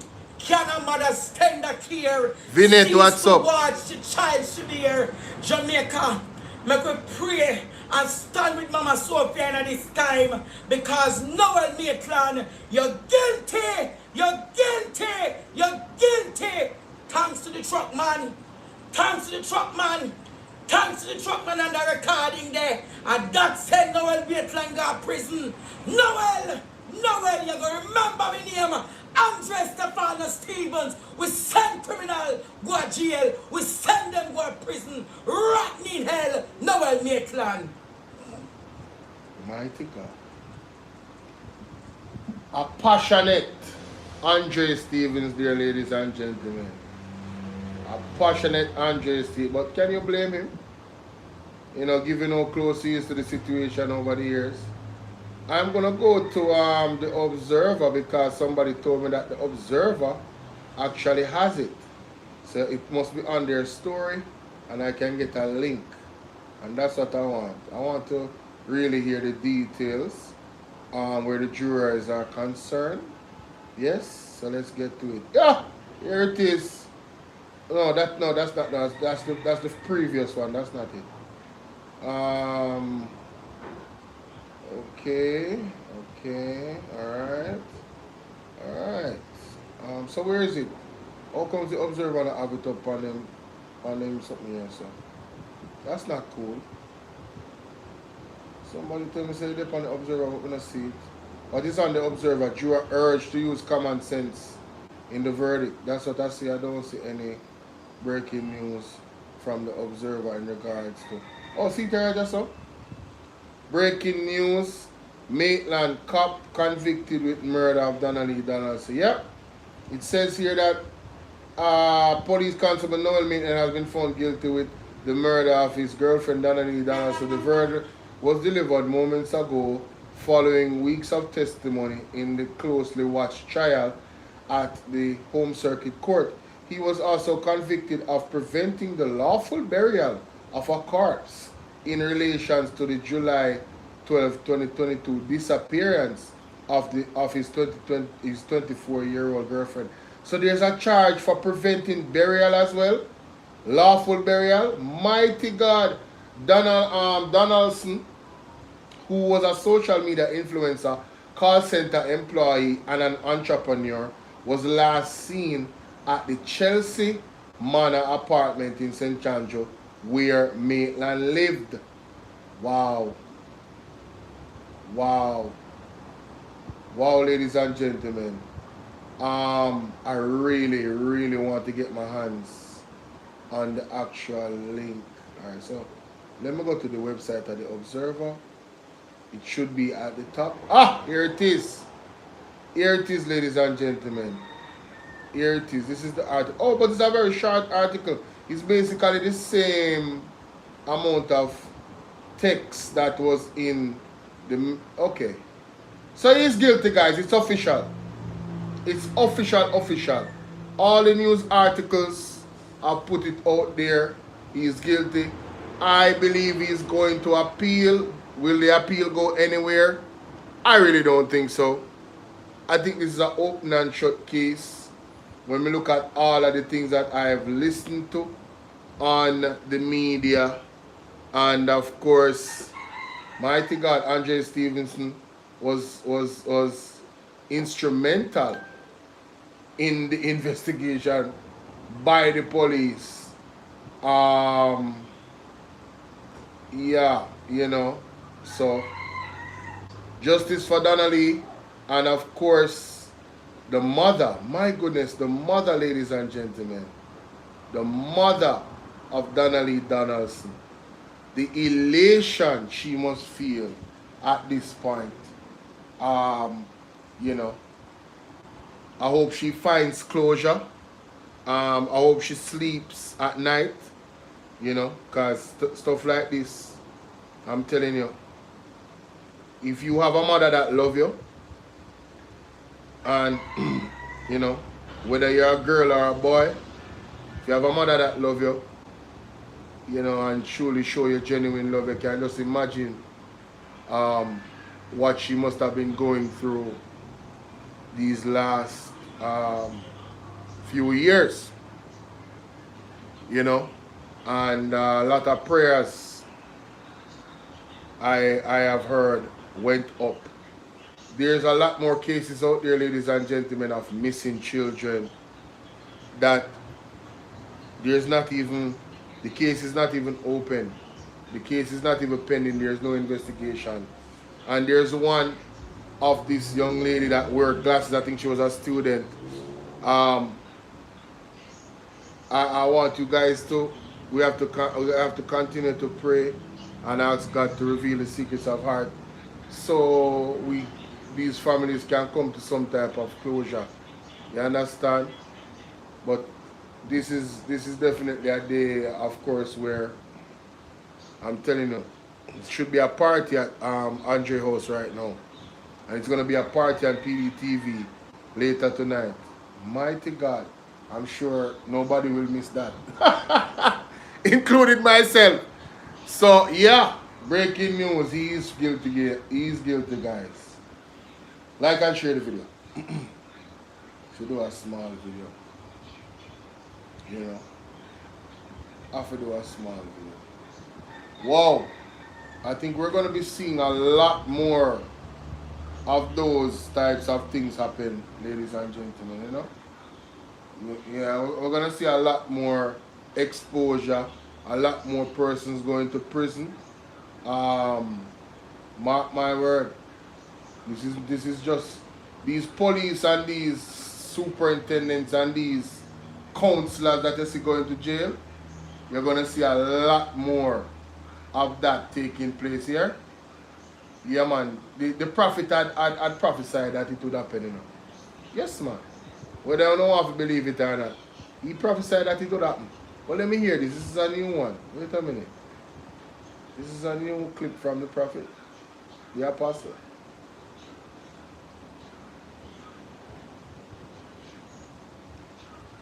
Right. Is not everyone must lift up your pick.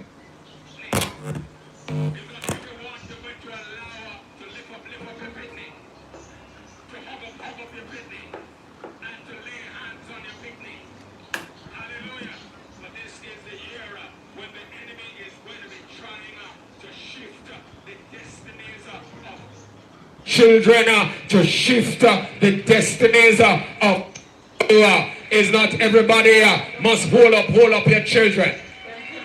Is not everyone must lift up your picnic. It's not everyone you're going to allow to lift up your picnic, to hug up your picnic, and to lay hands on your picnic. Hallelujah. But this is the year when the enemy is going to be trying to shift the destinies of children, to shift the destinies of people across the globe. And so we must test every spirit. Is not every pastor is a pastor. Is not every apostle is an apostle of God. Is not every prophet is a prophet. I'm talking to someone is not ladies and gentlemen that have your children, when you hear that, the apostle said, it's not everybody. You have to make touch up your picnic. Some people are work some serious witchcraft, you know. And some people involved in some nastiness spiritually, you know. You have to guard yourself too, you know. You can't hug up everybody, you know. You can't shake everybody, and you know, you see transfer between the palm is a very, very serious thing, you know. And I want jokes something, you know. Me know my mother never ramp. My mother never ramp with we. Because my mother spirit cross already for a long time, and God is with her. Colleen, big up yourself. And fear yeah, my mother never ramp. Anybody couldn't put their hand on we when we are picnic. You hear me say?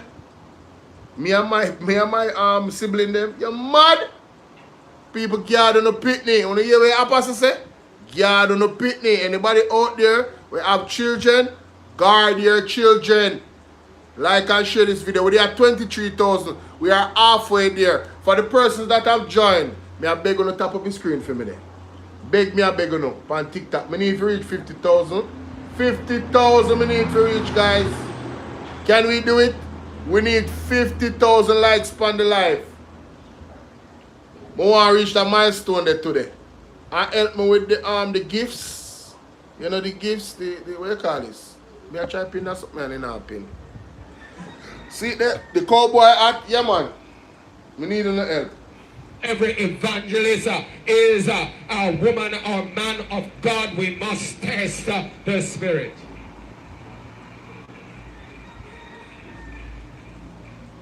Didn't plan to go there, but let's run along. Where's a Pat W? What a beautiful day. Justice is served. May I tell you, me know enough people are, hey, Yankee Bless, big up yourself. Hey, Yankee Bless, you don't know, say, the youth name, the constable youth, Mr. Maitland. Them find him guilty. Breaking news. You hear that? Find him guilty. That are the breaking news right now. And that depends on everybody's heart right now. Everybody has celebrate. Well, not everybody, but you know, the family and the people that support the family, they're celebrating. Alright? So, you know it go. Two means foundation. Say foundation. Foundation. Foundation in my hand. Hallelujah. Yes, you need to guard the foundation. Hallelujah. The foundation is that which keeps. You hear that? He talked about the foundation in your hand. You need to guard the foundation. Guys, this is very sacred. You don't do this with anybody. A lot of people. And there's also a transference when it comes out to money. Careful of who on your money. Learn how to receive money and protect yourself spiritually. Yeah, man, outstanding, man. That's exactly what I was saying, Yankee Bless. There's a lot more to come. This is just a tip of the iceberg. You notice from there how much cocaine I get, how much people in a police force and government. Trust me, ladies and gentlemen, it is good. The skirts are being lifted this year. The skirts are being lifted, guys. Trust me, it's gonna be incredible. For those that of us that love justice, this is a beautiful year to be alive. Trust me when I tell you that. Beautiful. You upright. Yes, it's that which keeps you in your position, that which carries you, that which sustains you. This is the year when foundations are going to be tested like at no other time. You must ensure that you spend time and cultivate the foundation of your life. Jetline, you're late, man. Jetline, you're late. Yeah, man, we know, man, we don't talk about it already. I'll make a video, I'll post it now. The Bible tells us, according to Matthew chapter 7, that those who listen to the teachings of Jesus, yes, and obey them, they are like a man who builds his house upon a rock. Build your house on a rock, ladies and gentlemen. Moral of the story. Now, this part is very interesting. But I'll have to... The Don't Judge Me series, may I tell you. Powerful from... Guys, you don't have to go subscribe. You guys need to go and follow our Word and our Verse on TikTok. And Freedom Come Ministries. If you're interested about the Word of God, you really need to go and subscribe.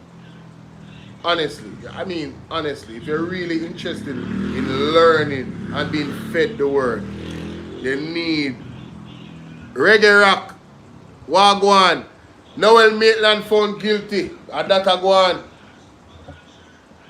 Yeah, Noel Maitland found guilty. That a go on. You understand? Alex, big up. We say, what is God? That is a mystery. In terms of, God is no one thing. Like when you ask the question then, what is God? If you ask me, who is God to me? I can answer you with ease. You understand? That's why you have to have an experience with God. Well, we all are having experiences with God, you know, because if it wasn't for God, you wouldn't be typing right now. You wouldn't be alive. A God breathed life in a way. God is the life that's breathed in us. You see me? So, you really have to ask what it's got to you. Yeah, no, it cannot be a who. It cannot be a who. The only who is God's manifestation in his son Jesus Christ on earth. That's the only who. Many more to may I tell you, many more to go, man. Many more to go. And also the situation we read the Obia witchcraft matter. Let us continue to pray that through as we decree and declare in this nation of Jamaica that all efforts, any effort to have the Obia Act repealed, that those efforts, like efforts to wanting to repeal the Buggery law, all such efforts, we decree and declare, we prophesy, shall come to naught. Fear. Because if there's only one nation in the globe that does not embrace Obian witchcraft, embrace it and also legalize it, it is going to be Jamaica.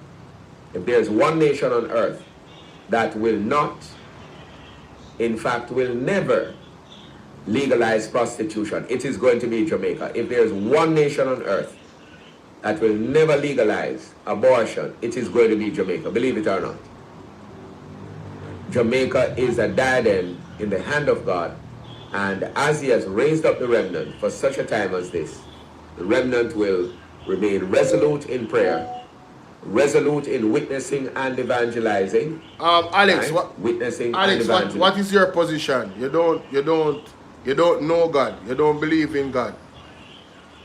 You don't know God or believe in God. That is your position, Alex. Because the question you ask suggests that. You understand? And that's your perspective. And God help you. I just have to tell you that. But every knee shall bow and every tongue shall confess that Jesus Christ is Lord. You understand? Yeah, just a matter of time. All for your last breath where you take, your last breath, you're going to confess that Jesus Christ is Lord. Because you're going to experience it. So that as we pray the process through, as we educate, inform, sensitize, the people led by God will always reject, renounce, and repudiate such satanic, unrighteous, evil requests or desires by the powers that be who are being led by Satan. However, you know, one of the things, you know, what? Oh my God. Anyway, you know, one of the things people try to invalidate God, but the presence of the devil and even the prophecies regarding the end times, in this time, it's kind of foolhardy to even challenge the existence of God and Jesus. It's kind of foolish. All of the things that was prophesied thousands of years ago in regards to Revelation and what happened now, when you can see it happen. The chip, the NITS, One World Order, the World War WW3 that's coming, that's brewing right now, all of it is in Revelation. All of it. It's like, yo, you are literally witnessing prophecy fulfilling right now. Right we now. cannot just sit back on our laurels. We have to pray, go out, witness and evangelize, because the upcoming generation, that was how Israel lost their way in according to Holy Scripture. The adults did not spend the time to educate, consistent with Deuteronomy 6, for example. The parents didn't do it. The community didn't do it. To educate, to inculcate the godly values in the children, the upcoming generation. They were just left to their own devices. So what do you think would happen to that generation? And that's exactly what they're trying to do in the education system right now. To contaminate, to desensitize, to corrupt. Look in the mirror. Minds of our children. Alex, look in the mirror. Did you make yourself? What memory do you have before you realized yourself? Look in the mirror. We need to recognize, same, those of us who know what righteousness is, those of us who were nurtured in righteousness, those of us in whom righteousness was inculcated. For example, I played, the Lord would have instructed us to be playing the national anthem, national pledge, the school song every morning during conversation, in the early stages, the introductory stages. And it's amazing the responses we are getting from adults now who used to be at school, like us, like me, at school. And I remember the words, we build our school on thee, O Lord, to thee we bring our common need. And when you sing those songs, you are drawn closer to the Lord. You recognize how important God is in education and in your life as a person, as a child. The national pledge, and what they have done now is to phase these things out and instead introducing the children to doctrines of demons and devils. And then when an alarm is raised, they try to shut down that alarm and shut down the teachers who are raising objection. But let me make it clear.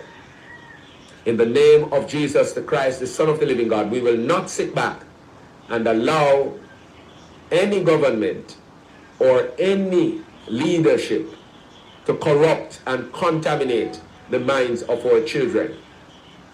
I want to make it clear. The weapons of our warfare are not carnal, so I'm not saying people are going to use carnal weapons, but we know the weapons that we have under God, that they are efficacious, and as long as we employ them consistently, we will get the results.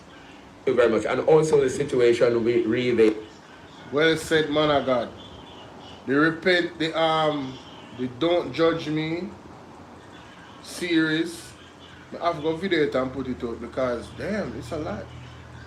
At the saints shall judge. Don't judge me. Matthew 7 and 1 Corinthians 6. Yeah, because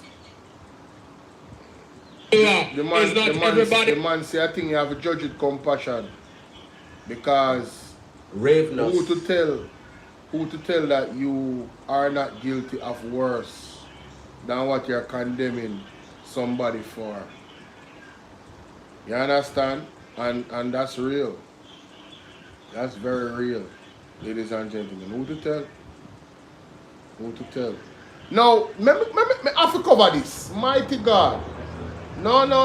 I can't forget to cover this. I can't forget to cover this. This lady, oh Jesus, this lady. You know, I have to cover it with my phone. I'm going to use my phone. I'm going to put it on TikTok. I'm going to put it on TikTok, ladies and gentlemen. That's what I'm going to do. Let me just move this computer here, so. Turn off this. Power off. Yeah, man. Me nah do it on my computer. I do it on my phone. Because I have 10 minutes on TikTok. I have 10 minutes on TikTok. Alright? Turn on that camera. Alright. Where's the clip now? Should I...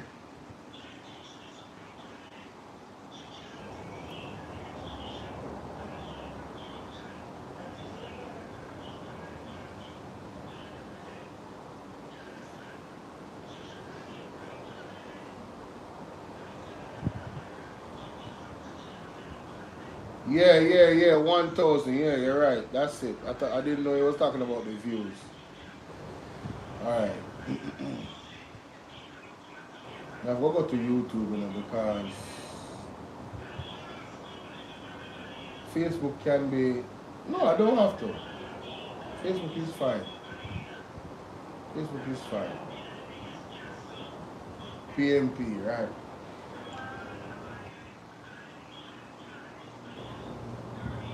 Yo, Andre going crazy right now, bro. Yo, if you're a part of Andre group, you know, so right now, a party over there.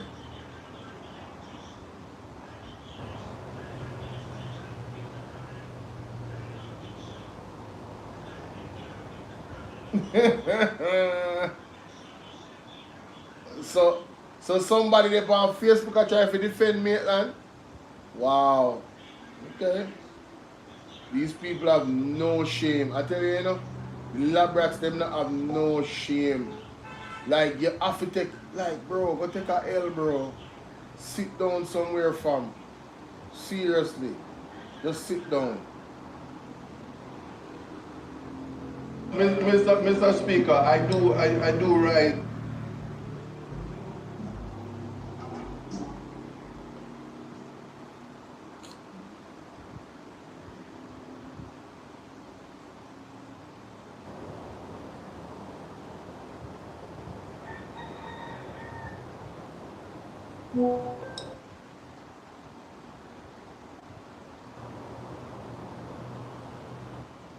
So, ladies and gentlemen, Marissa Dalrymple, when I see, based off a report, says she lied to them about some skullduggery in one car, found guilty, run out in a parliament yesterday and embarrassed, well, not yesterday, Tuesday, and embarrassed herself. I me come out, you know, listen to this, because something either wrong with me or something wrong with she. Listen to this. Certainly say to the minister that, Mr. Speaker, I do rise to certainly say to the minister that no one in Jamaica would ever object to the increase in the stipend for jurors. We are a consensus other than where that is concerned. The issue that I'm now having, and I'm constrained to stand and not be short in this presentation, Minister, is that the legislation as presented creates a number of problems for competing legislations, as well as it may cause further delay in terms of the course of justice to its finality. For instance, the amendment as it now stands does not contemplate appeals in relation to decisions by the court. It actually isn't. It isn't, and it isn't for the obvious reason, Minister, that the legislation was somewhat copied from the UK legislation almost in its entirety. We, however, like you said when we were dealing with the other legislation, that we don't have the benefit of some of the other legislations, like their criminal legislation, and as well as we start from the basis of talking about a preparatory hearing. But the reality is we don't have that in our justice system. Only pre-trial and case management hearings are not a preparatory hearing. In fact, preparatory hearings, there's an entire legislation in the UK that deals with that. It's actually a part of the trial in and of itself, where the issues from section 42, A, B, and even C would arise. It is during the trial before that single judge. Now, because of that, what also follows then is that we have a serious problem in terms of what the legislation is defining as jury tampering. So it's not clear in terms of how, because we are guided by the Constitution. In the UK isn't. They don't have a written constitution which kind of restrains or constrains the judges in their conduct. What happens here, though, is that jury tampering legislation, their provisions are intended to serve the interest of justice. In that individuals accused of criminal offences should not be permitted to escape justice through any attempt to interfere with the jury. Now, we know that, but in the seminal case, there was no evidence of jury tampering which would have given rise to, as you said, the purpose of this legislation. So what happens where, what we're setting up, as my friend would have said, is that we're creating situations where we can avoid or create scenarios where we remove the jury when it is a protection that the defendant, who is most affected in relation to this process, is not going to have the jury, because a judge may say, I am satisfied that certain circumstances exist. You yourself on your feet said the possibility of tampering. The legislation, certainly in the UK, and from how you draft it or how it is drafted, seems to suggest that there are two things that the judge has to be satisfied with. And the most important part is that there is a substantial risk that tampering occurred. And that tampering would mean that there's evidence of a threat to the integrity of the process, and that evidence would found an application under the sections as you have it amended. The election by the prosecution. I do also adopt what my friend would have said in terms of why is it that the defense doesn't have the equality of arms in terms of the election of trial without a jury. The scenario in this situation is that it may very well be that a defendant is in a particular jurisdiction and feels that when jurors are impaneled, he cannot get a fair trial, and so he wants to elect to opt for the protection of the judge when just before empanelment or something like that, as the legislation reads, and that is taken away from them, and it is also circumventing the Criminal Justice Administration Act. So as it is right now, I could not support this bill as it is to be passed in the House, certainly. Now, the next aspect is that the rationale for the legislation would be that only where there is evidence that the accused is prepared to attack the process, there must be a real and present danger that the jury is also at risk. In the absence of that, the judge actually should not or ought not to have the power to simply say that we're going to elect to have a trial by judge alone. The next thing that is important then is the insertions for the JAJA, that is the Judicata Appellate Jurisdiction Act. Now, because it is absent, there's nothing in the legislation that sends you to JAJA, or there's no suggestion that the JAJA will actually be amended, which would have language that says, from the refusal of a judge of an application, from an order of a judge under section 42A of the Act, which is made on determination of such an application. There's no such language, and therefore the bill as it is now would certainly be deficient and cause similar apprehensions or scare like the firearms legislation. The aspect of the appeal, though, is, and I could ask you the question, while I humbly suggest, is the section, does it provide a right of appeal or a grant of appeal against the order? And here's what I'm saying. The order, which is made under section 42A, is it to continue? Can the trial continue in the absence? Can the trial continue in the absence of the jury until it is that the appellate process is completed?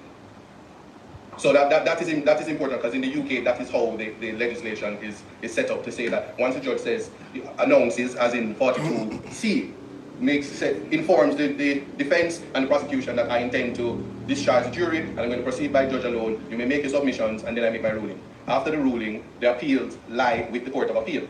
In the criminal jurisdiction, it doesn't even say that, because we have civil and we have criminal in the JAJA, but it doesn't say that it is a criminal jurisdiction explicitly that the appeal lies.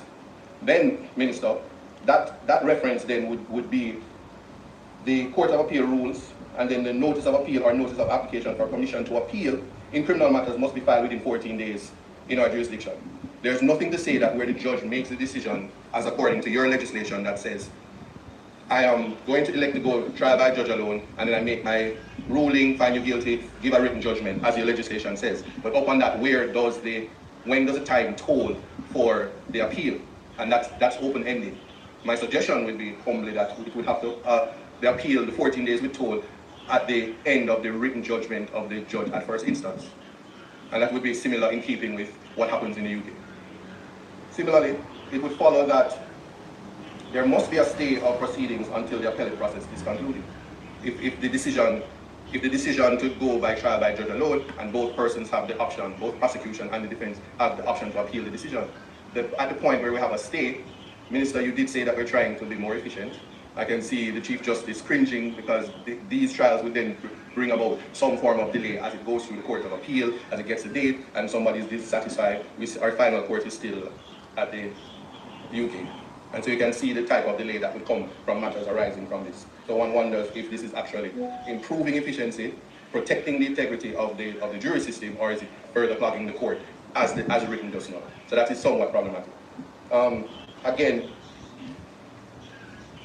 with the same legislation and the election or the application made by the prosecution as the bill suggests, there's nothing to say in like similar legislation, which it was adopted from, that the judge may not make such an order without the approval of the Chief Justice or the judge nominated by him. So is it a specialized situation with the application? Because again, we do not have the preparatory hearing, which is we have trial readiness, as I said earlier. The preparatory hearing, we don't have the legislation to give guidance for such a hearing.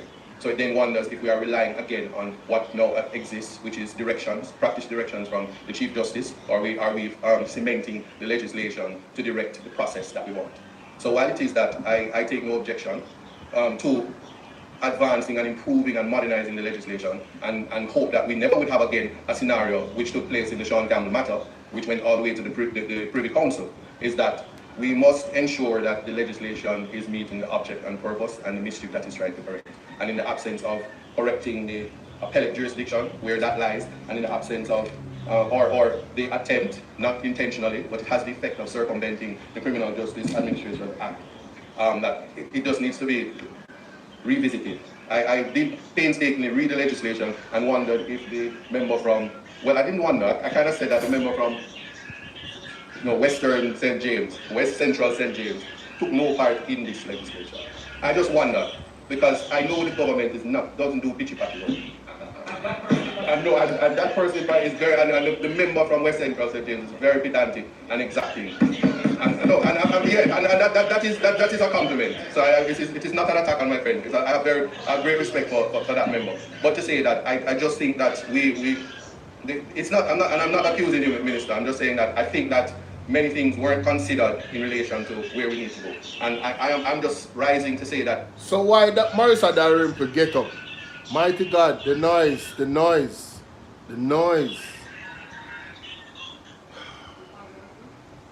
No moment. We do one video now. Oh my God. So ladies and gentlemen, let me see how me can save this. I have to cut it. Save to draft.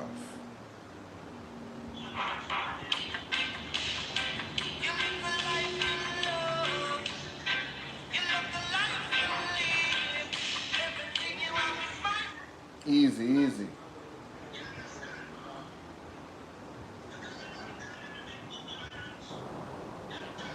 Alright, so I thought it was the whole exchange. With that Marissa Dalrymple, but it looked like I just at the end.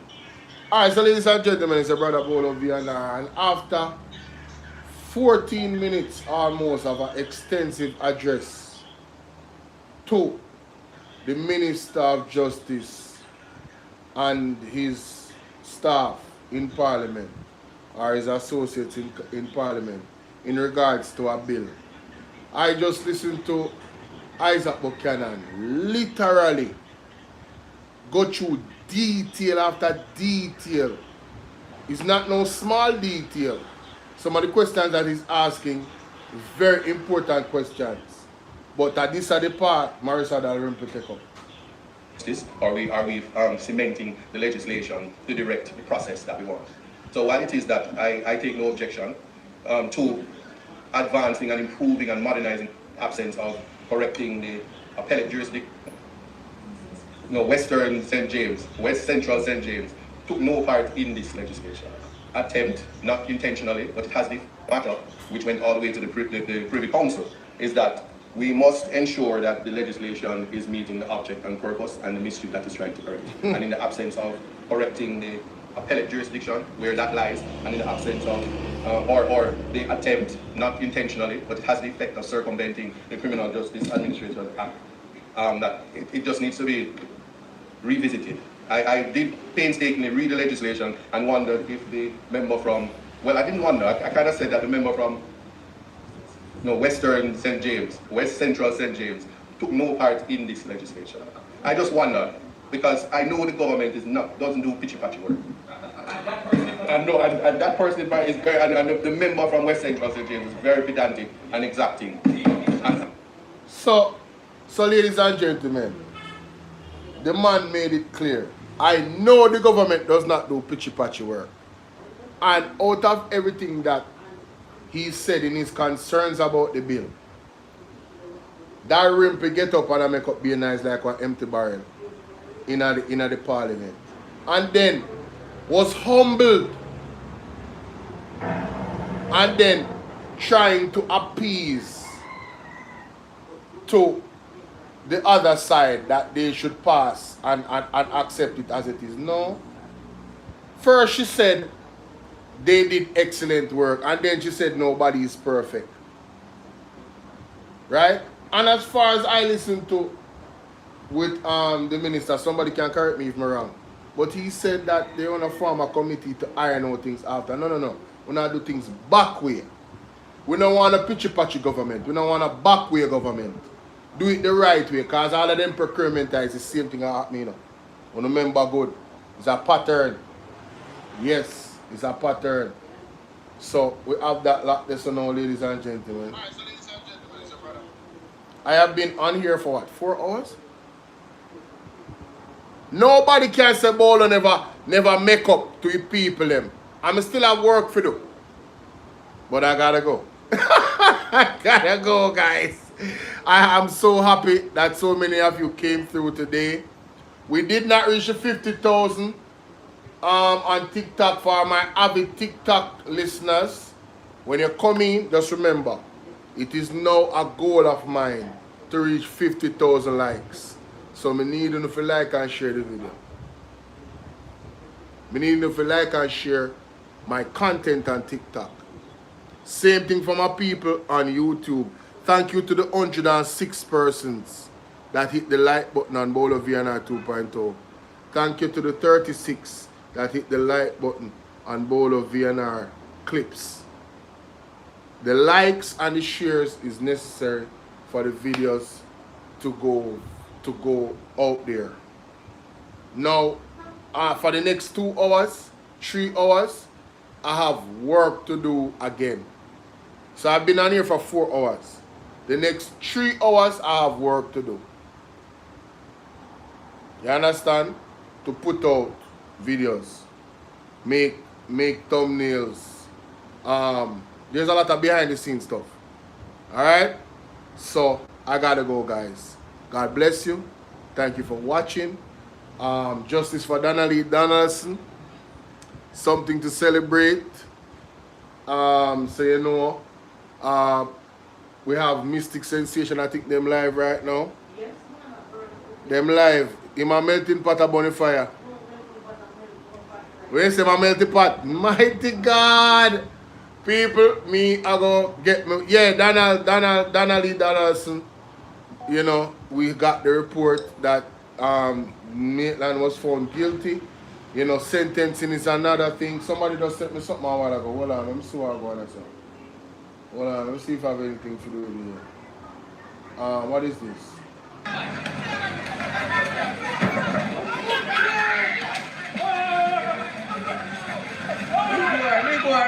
Big word. Oh, God.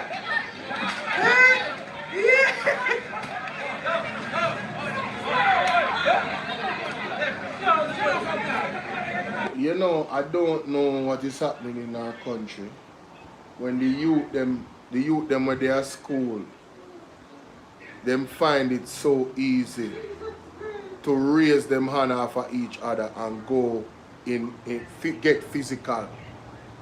And in a one gang way too, because you have one person a beat one youth, you have a girl a beat him, run a back, and you have 2 youth in front time a beat him, and there's a stick being held. We have to go do some serious thing with them youth, you know. Like mentally, there has to be some checks and balances to reform these young men and women in Jamaica, because our society, you hear them talk about fight against crime. So what? Where do you think these kids are going to turn out to be? You think they're going to turn out to be okay?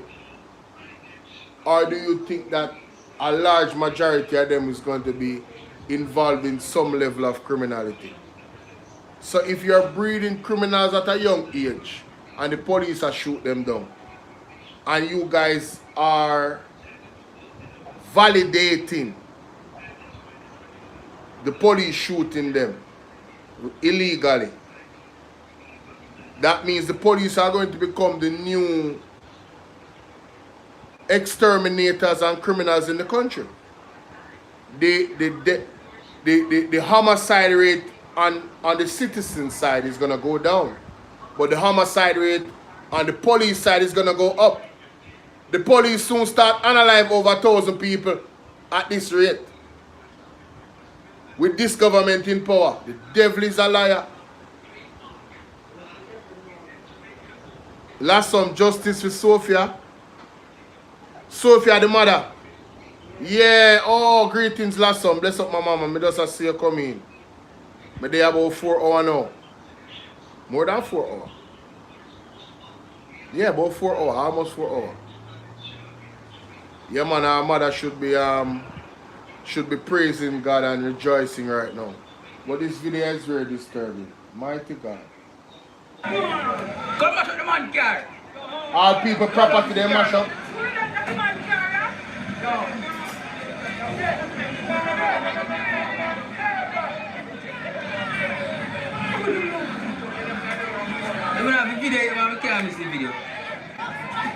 Big man that you know, you hear what him say? Oh, you just come from Wharf, okay, my mama.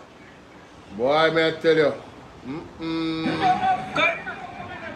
back to the man car. Turn up.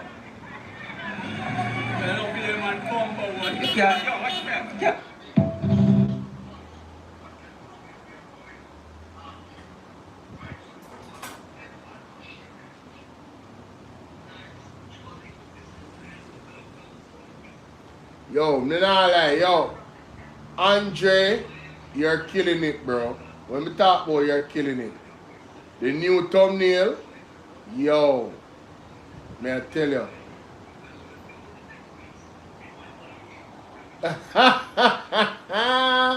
Yo, the man they make one meme with Andre and say you're rotting in prison. No. Yo, Dre, brother.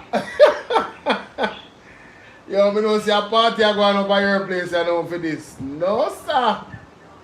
Yo, who make that meme here? You're gonna rot in prison. Me not lie, yo, the thumbnail them clean, hombre. The thumbnail them solid. No joke about it. The definition, yo, may I tell you, presentation up, bro. Keep up the good work. Trust me. Yo, me haven't said him that a while ago, people. No, man, it's bad. It's bad for true. It's bad for true. Them things they matter, you know. Those things matter. Very important.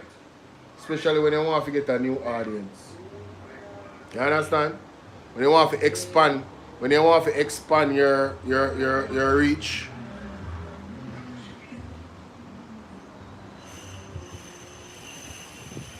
Antonio say him hear a youth that say he want to turn politician so he can get a chance with thief money.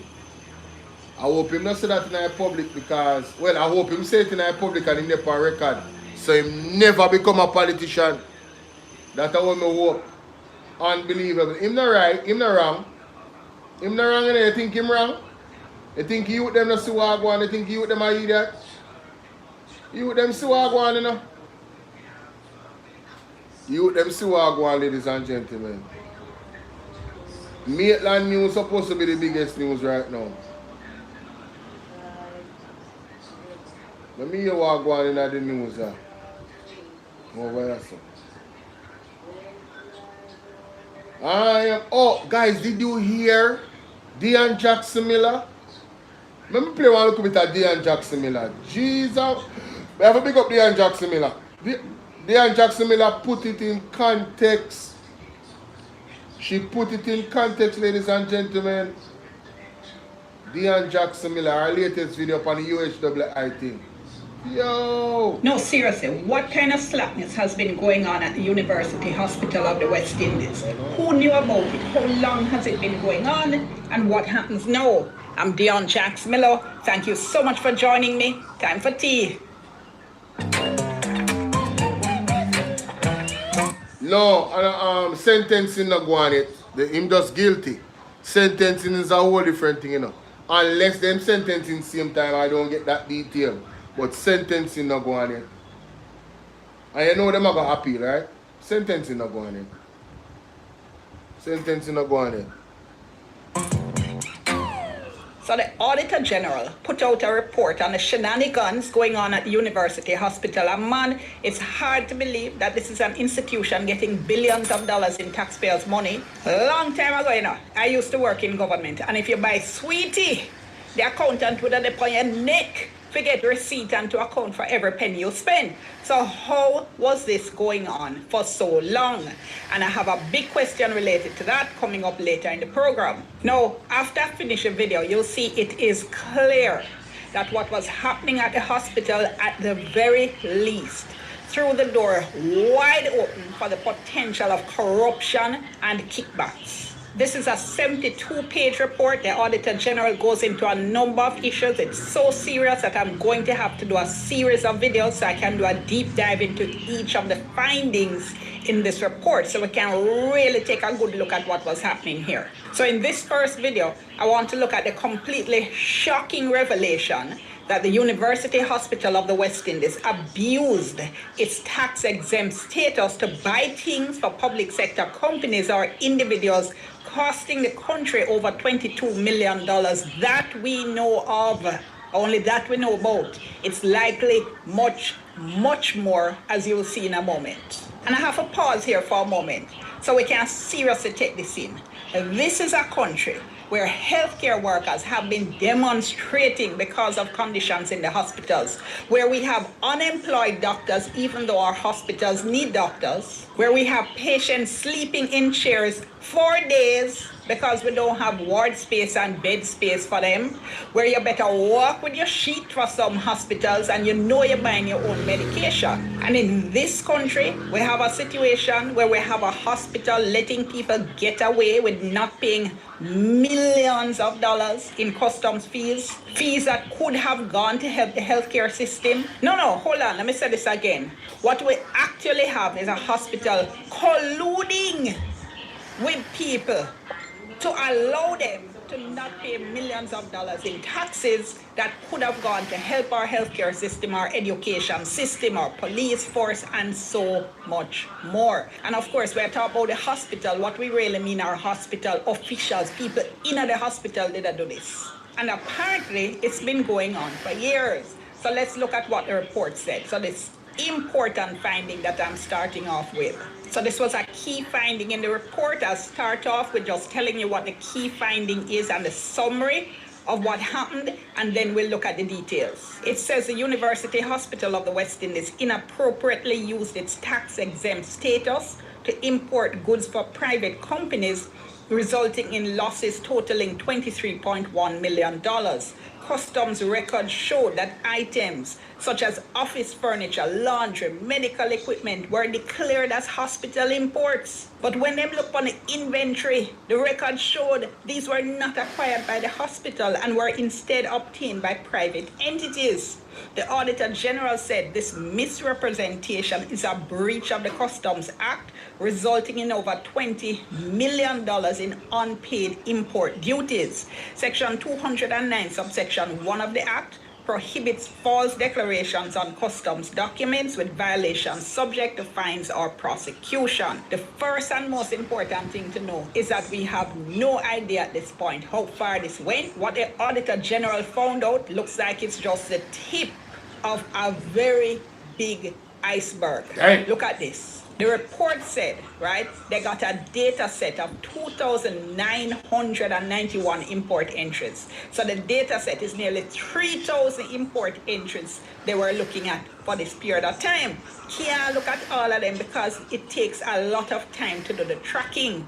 So they selected a sample of 20 out of nearly 3,000, right? Specifically imported equipment and other goods for detailed analysis to see whether or not the hospital could account for these items. Bearing in mind, by the way, this was a whistleblower issue. Somebody messaged or called or emailed the Auditor General and said, look, something now go on yourself, you need to come look. So based on that, they had these 3,000 import entries. They said, let's look at 20 for detailed analysis to see whether or not the hospital could account for these items in light of the allegations received. They said they identified discrepancies with 8 of the entries, including one that the whistleblower didn't tell them about. They said because of constraints in resources, scope, and time, they couldn't do a bigger sample size. But they said the seriousness of these findings warrants further investigation to determine the full extent of revenue losses and to address any potential misconduct. Absolutely agree with this. Nearly 3,000 entries. They said, let's look at 20 of them. And they found discrepancies in 8 out of the 20. That is 40%. In 40%. Yo, this not normal, you know? This worse than what we think, you know? Mighty God. Of the entries they looked at, they found discrepancies. So if it is now that we said there's going to be 40% discrepancies, let's just take that. We don't know that that's so, but let's just take that as an example of the potential scope of this problem. Right. What could we have been looking at? Yes. It could be then that of the 3,000 entries, nearly 3,000 entries, there were 1,200 cases in which there were discrepancies if what is happening in the sample holds true to the wider number. And again, we don't know that that's so, but the Auditor General says we need a full investigation to figure out how bad this is. And as I said, completely agree. I'm sure you agree with that as well, not true? All right, so let's go into the details a little bit. And trust me, you need to sit back, grab your tea, grab your wine, grab your coffee, and buckle up, because this is disgraceful. On 3 separate occasions between December 2023 and December 2024, so look, this is just a space of 1 year, you know, 1 year. In 1 year, on 3 separate occasions, the hospital improperly used its tax-exempt status to facilitate importation of laundry equipment for a private company. And the Auditor General is calling this private company One. The imported goods had a combined cost, insurance, and freight value of approximately 28 million. The improper use of the hospital's tax exemption status resulted in tax relief of 6.6 million, because this resulted in the private company not paying the import duties. The misrepresentation resulted in the private company benefiting from the hospital's tax-exempt status, which was granted because it is a public body. So potentially evading customs duties and resulting in revenue loss to the government. And again, every time I talk about revenue loss and the import duties not paid, think about our people sitting up in chairs because we're not in a hospital bed and one space for them. All right, think about that. No, it's worse. It's not just that customs fees were avoided. The hospital actually spent money on this. The report says the hospital incurred additional costs of 1.9 million related to these transactions because they had to pay things like administrative and compliance fees, customs tax, brokerage, storage fees, freight charges, even though these were being charged for items which never belonged to the hospital. These costs, combined with the misuse of the tax-exempt status and the loss of tax revenue, not only highlighted systemic weaknesses in the hospital's procurement and import management processes, but represented serious management override. The laundry equipment was not the property of the hospital, so the total monetary loss to the government because of all this came up to about 8.5 million. So this was a 6.6 million in custom duty relief, in addition to 1.9 million that UA spent on tax and other charges. And you can see here, this is the 3 occasions on which UA did this over the course of a year. Laundry trolley, washing machine, automatic washer extractor, dryer, all kind of things. And you can see here the total CIF value for the various importations, how much tax customs calculated in all, then the tax relief, so how much tax was paid in all, and the additional charges that UA racked up. So what happened was that an overseas supplier invoiced the laundry equipment to UHWI, but the hospital didn't present any purchase requisitions, procurement records, or purchase orders for the items. There were no records indicating that the hospital paid the overseas supplier for the goods, nor were the items reflected in UHWI's inventory records, suggesting that the goods did not belong to the hospital. On May 13, 2025, a formal request was made to UHWI seeking assistance in locating relevant procurement and payment records for the items. The CEO's response, dated May 26, 2025, confirmed that the hospital facilitated the transactions through its contract and administration unit, which requested checks for customs services required for clearance. The CEO further stated that the equipment was purchased by the private company and that there were no procurement or payment records held by the university hospital for these items, nor were they included in inventory records. All right, irregularities in import documentation and discrepancies in ownership declarations. The hospital provided inconsistent and misleading statements in its declarations to customs regarding who owned the things. This was an offense under the Customs Act. The hospital indicated that a formal investigation was initiated to review the transactions, documentation, and decision-making processes, and that customs was notified, but evidence of this communication was not provided. The import declaration document, dated December 28, 2023, reflected the hospital's private wing as the importer and consignee, with the former CEO of the hospital as a person responsible for financial settlement. On the other hand, the bill of lading, hope I'm pronouncing this right, named the hospital as a consignee and notifying party, which signifies legal ownership and responsibility for the goods. Additionally, an undated declaration letter from the hospital featured the name and signature of the former CEO. The customs declaration also displayed the name and stamped signature of the same former CEO, and this was dated December 28, 2023, despite the fact that his employment ended on November 1, 2022. The hospital's declaration letter stated that the goods were imported solely for the hospital and that the import duty was exempted under the University Act, with GCT being zero rated under the law. Same thing happened in relation to the second importation. Same thing. Third importation, same thing. Not going to go through it because it says basically the same thing, all right? Inconsistencies and misleading statements. The report says these discrepancies suggested potential misrepresentation of responsibility and ownership, raising concerns about the legitimacy of the import declarations and the accuracy of the information provided to customs authorities. On May 26, 2025, the hospital CEO provided written confirmation saying the transaction was carried out by the hospital through the contracted administration unit, which requested checks for the various customs services needed to clear the items. There will be no purchase order number or payment record for this company, as the equipment was purchased by, and we're not told the name of whoever it is that purchased the equipment. All right, so you see what was happening here. Absolute slackness, all right? And more than slackness, but I'll leave it at slackness for now.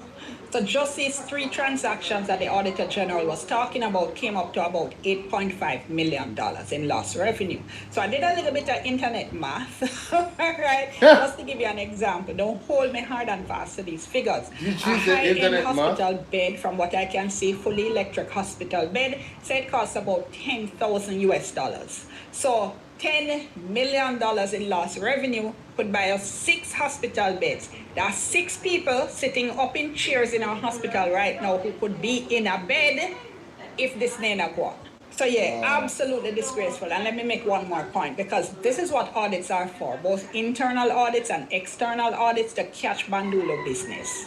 So it's shocking that none of this was caught by UA auditors, except stick a pin, because there are a lot of things the hospital didn't do, and apparently audits was one of them. Because the report said UA had not submitted annual reports and audited financial statements for the past 6 years, from 2019 to 20 to 2024 to 2025, showing how about $65 billion in subventions from the government were used. $65 billion that we don't know what to do with it, because they haven't submitted audited financial statements for that period.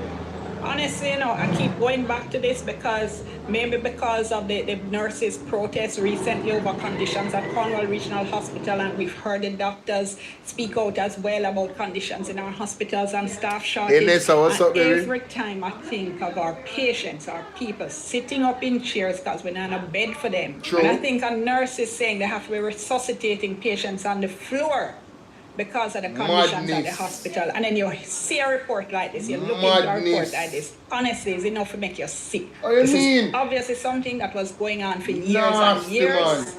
Somebody did I get rich out of the hospital, out of my money, out of your money, and to say this is a disgrace, honestly, doesn't even go far enough. I'm going to talk a little bit more about this, but there are many other issues in this report I want to share with you. I'm doing a whole series of videos out of this report. So I'm going to leave it there. Comment below. Tell me what you think. Like the video, share it with somebody you think might be interested. Subscribe to the channel if you're not yet. Subscribe and click the notification bell so you know anytime I drop a new video. I'm Dion. Thank you so much for watching. Back to my tea.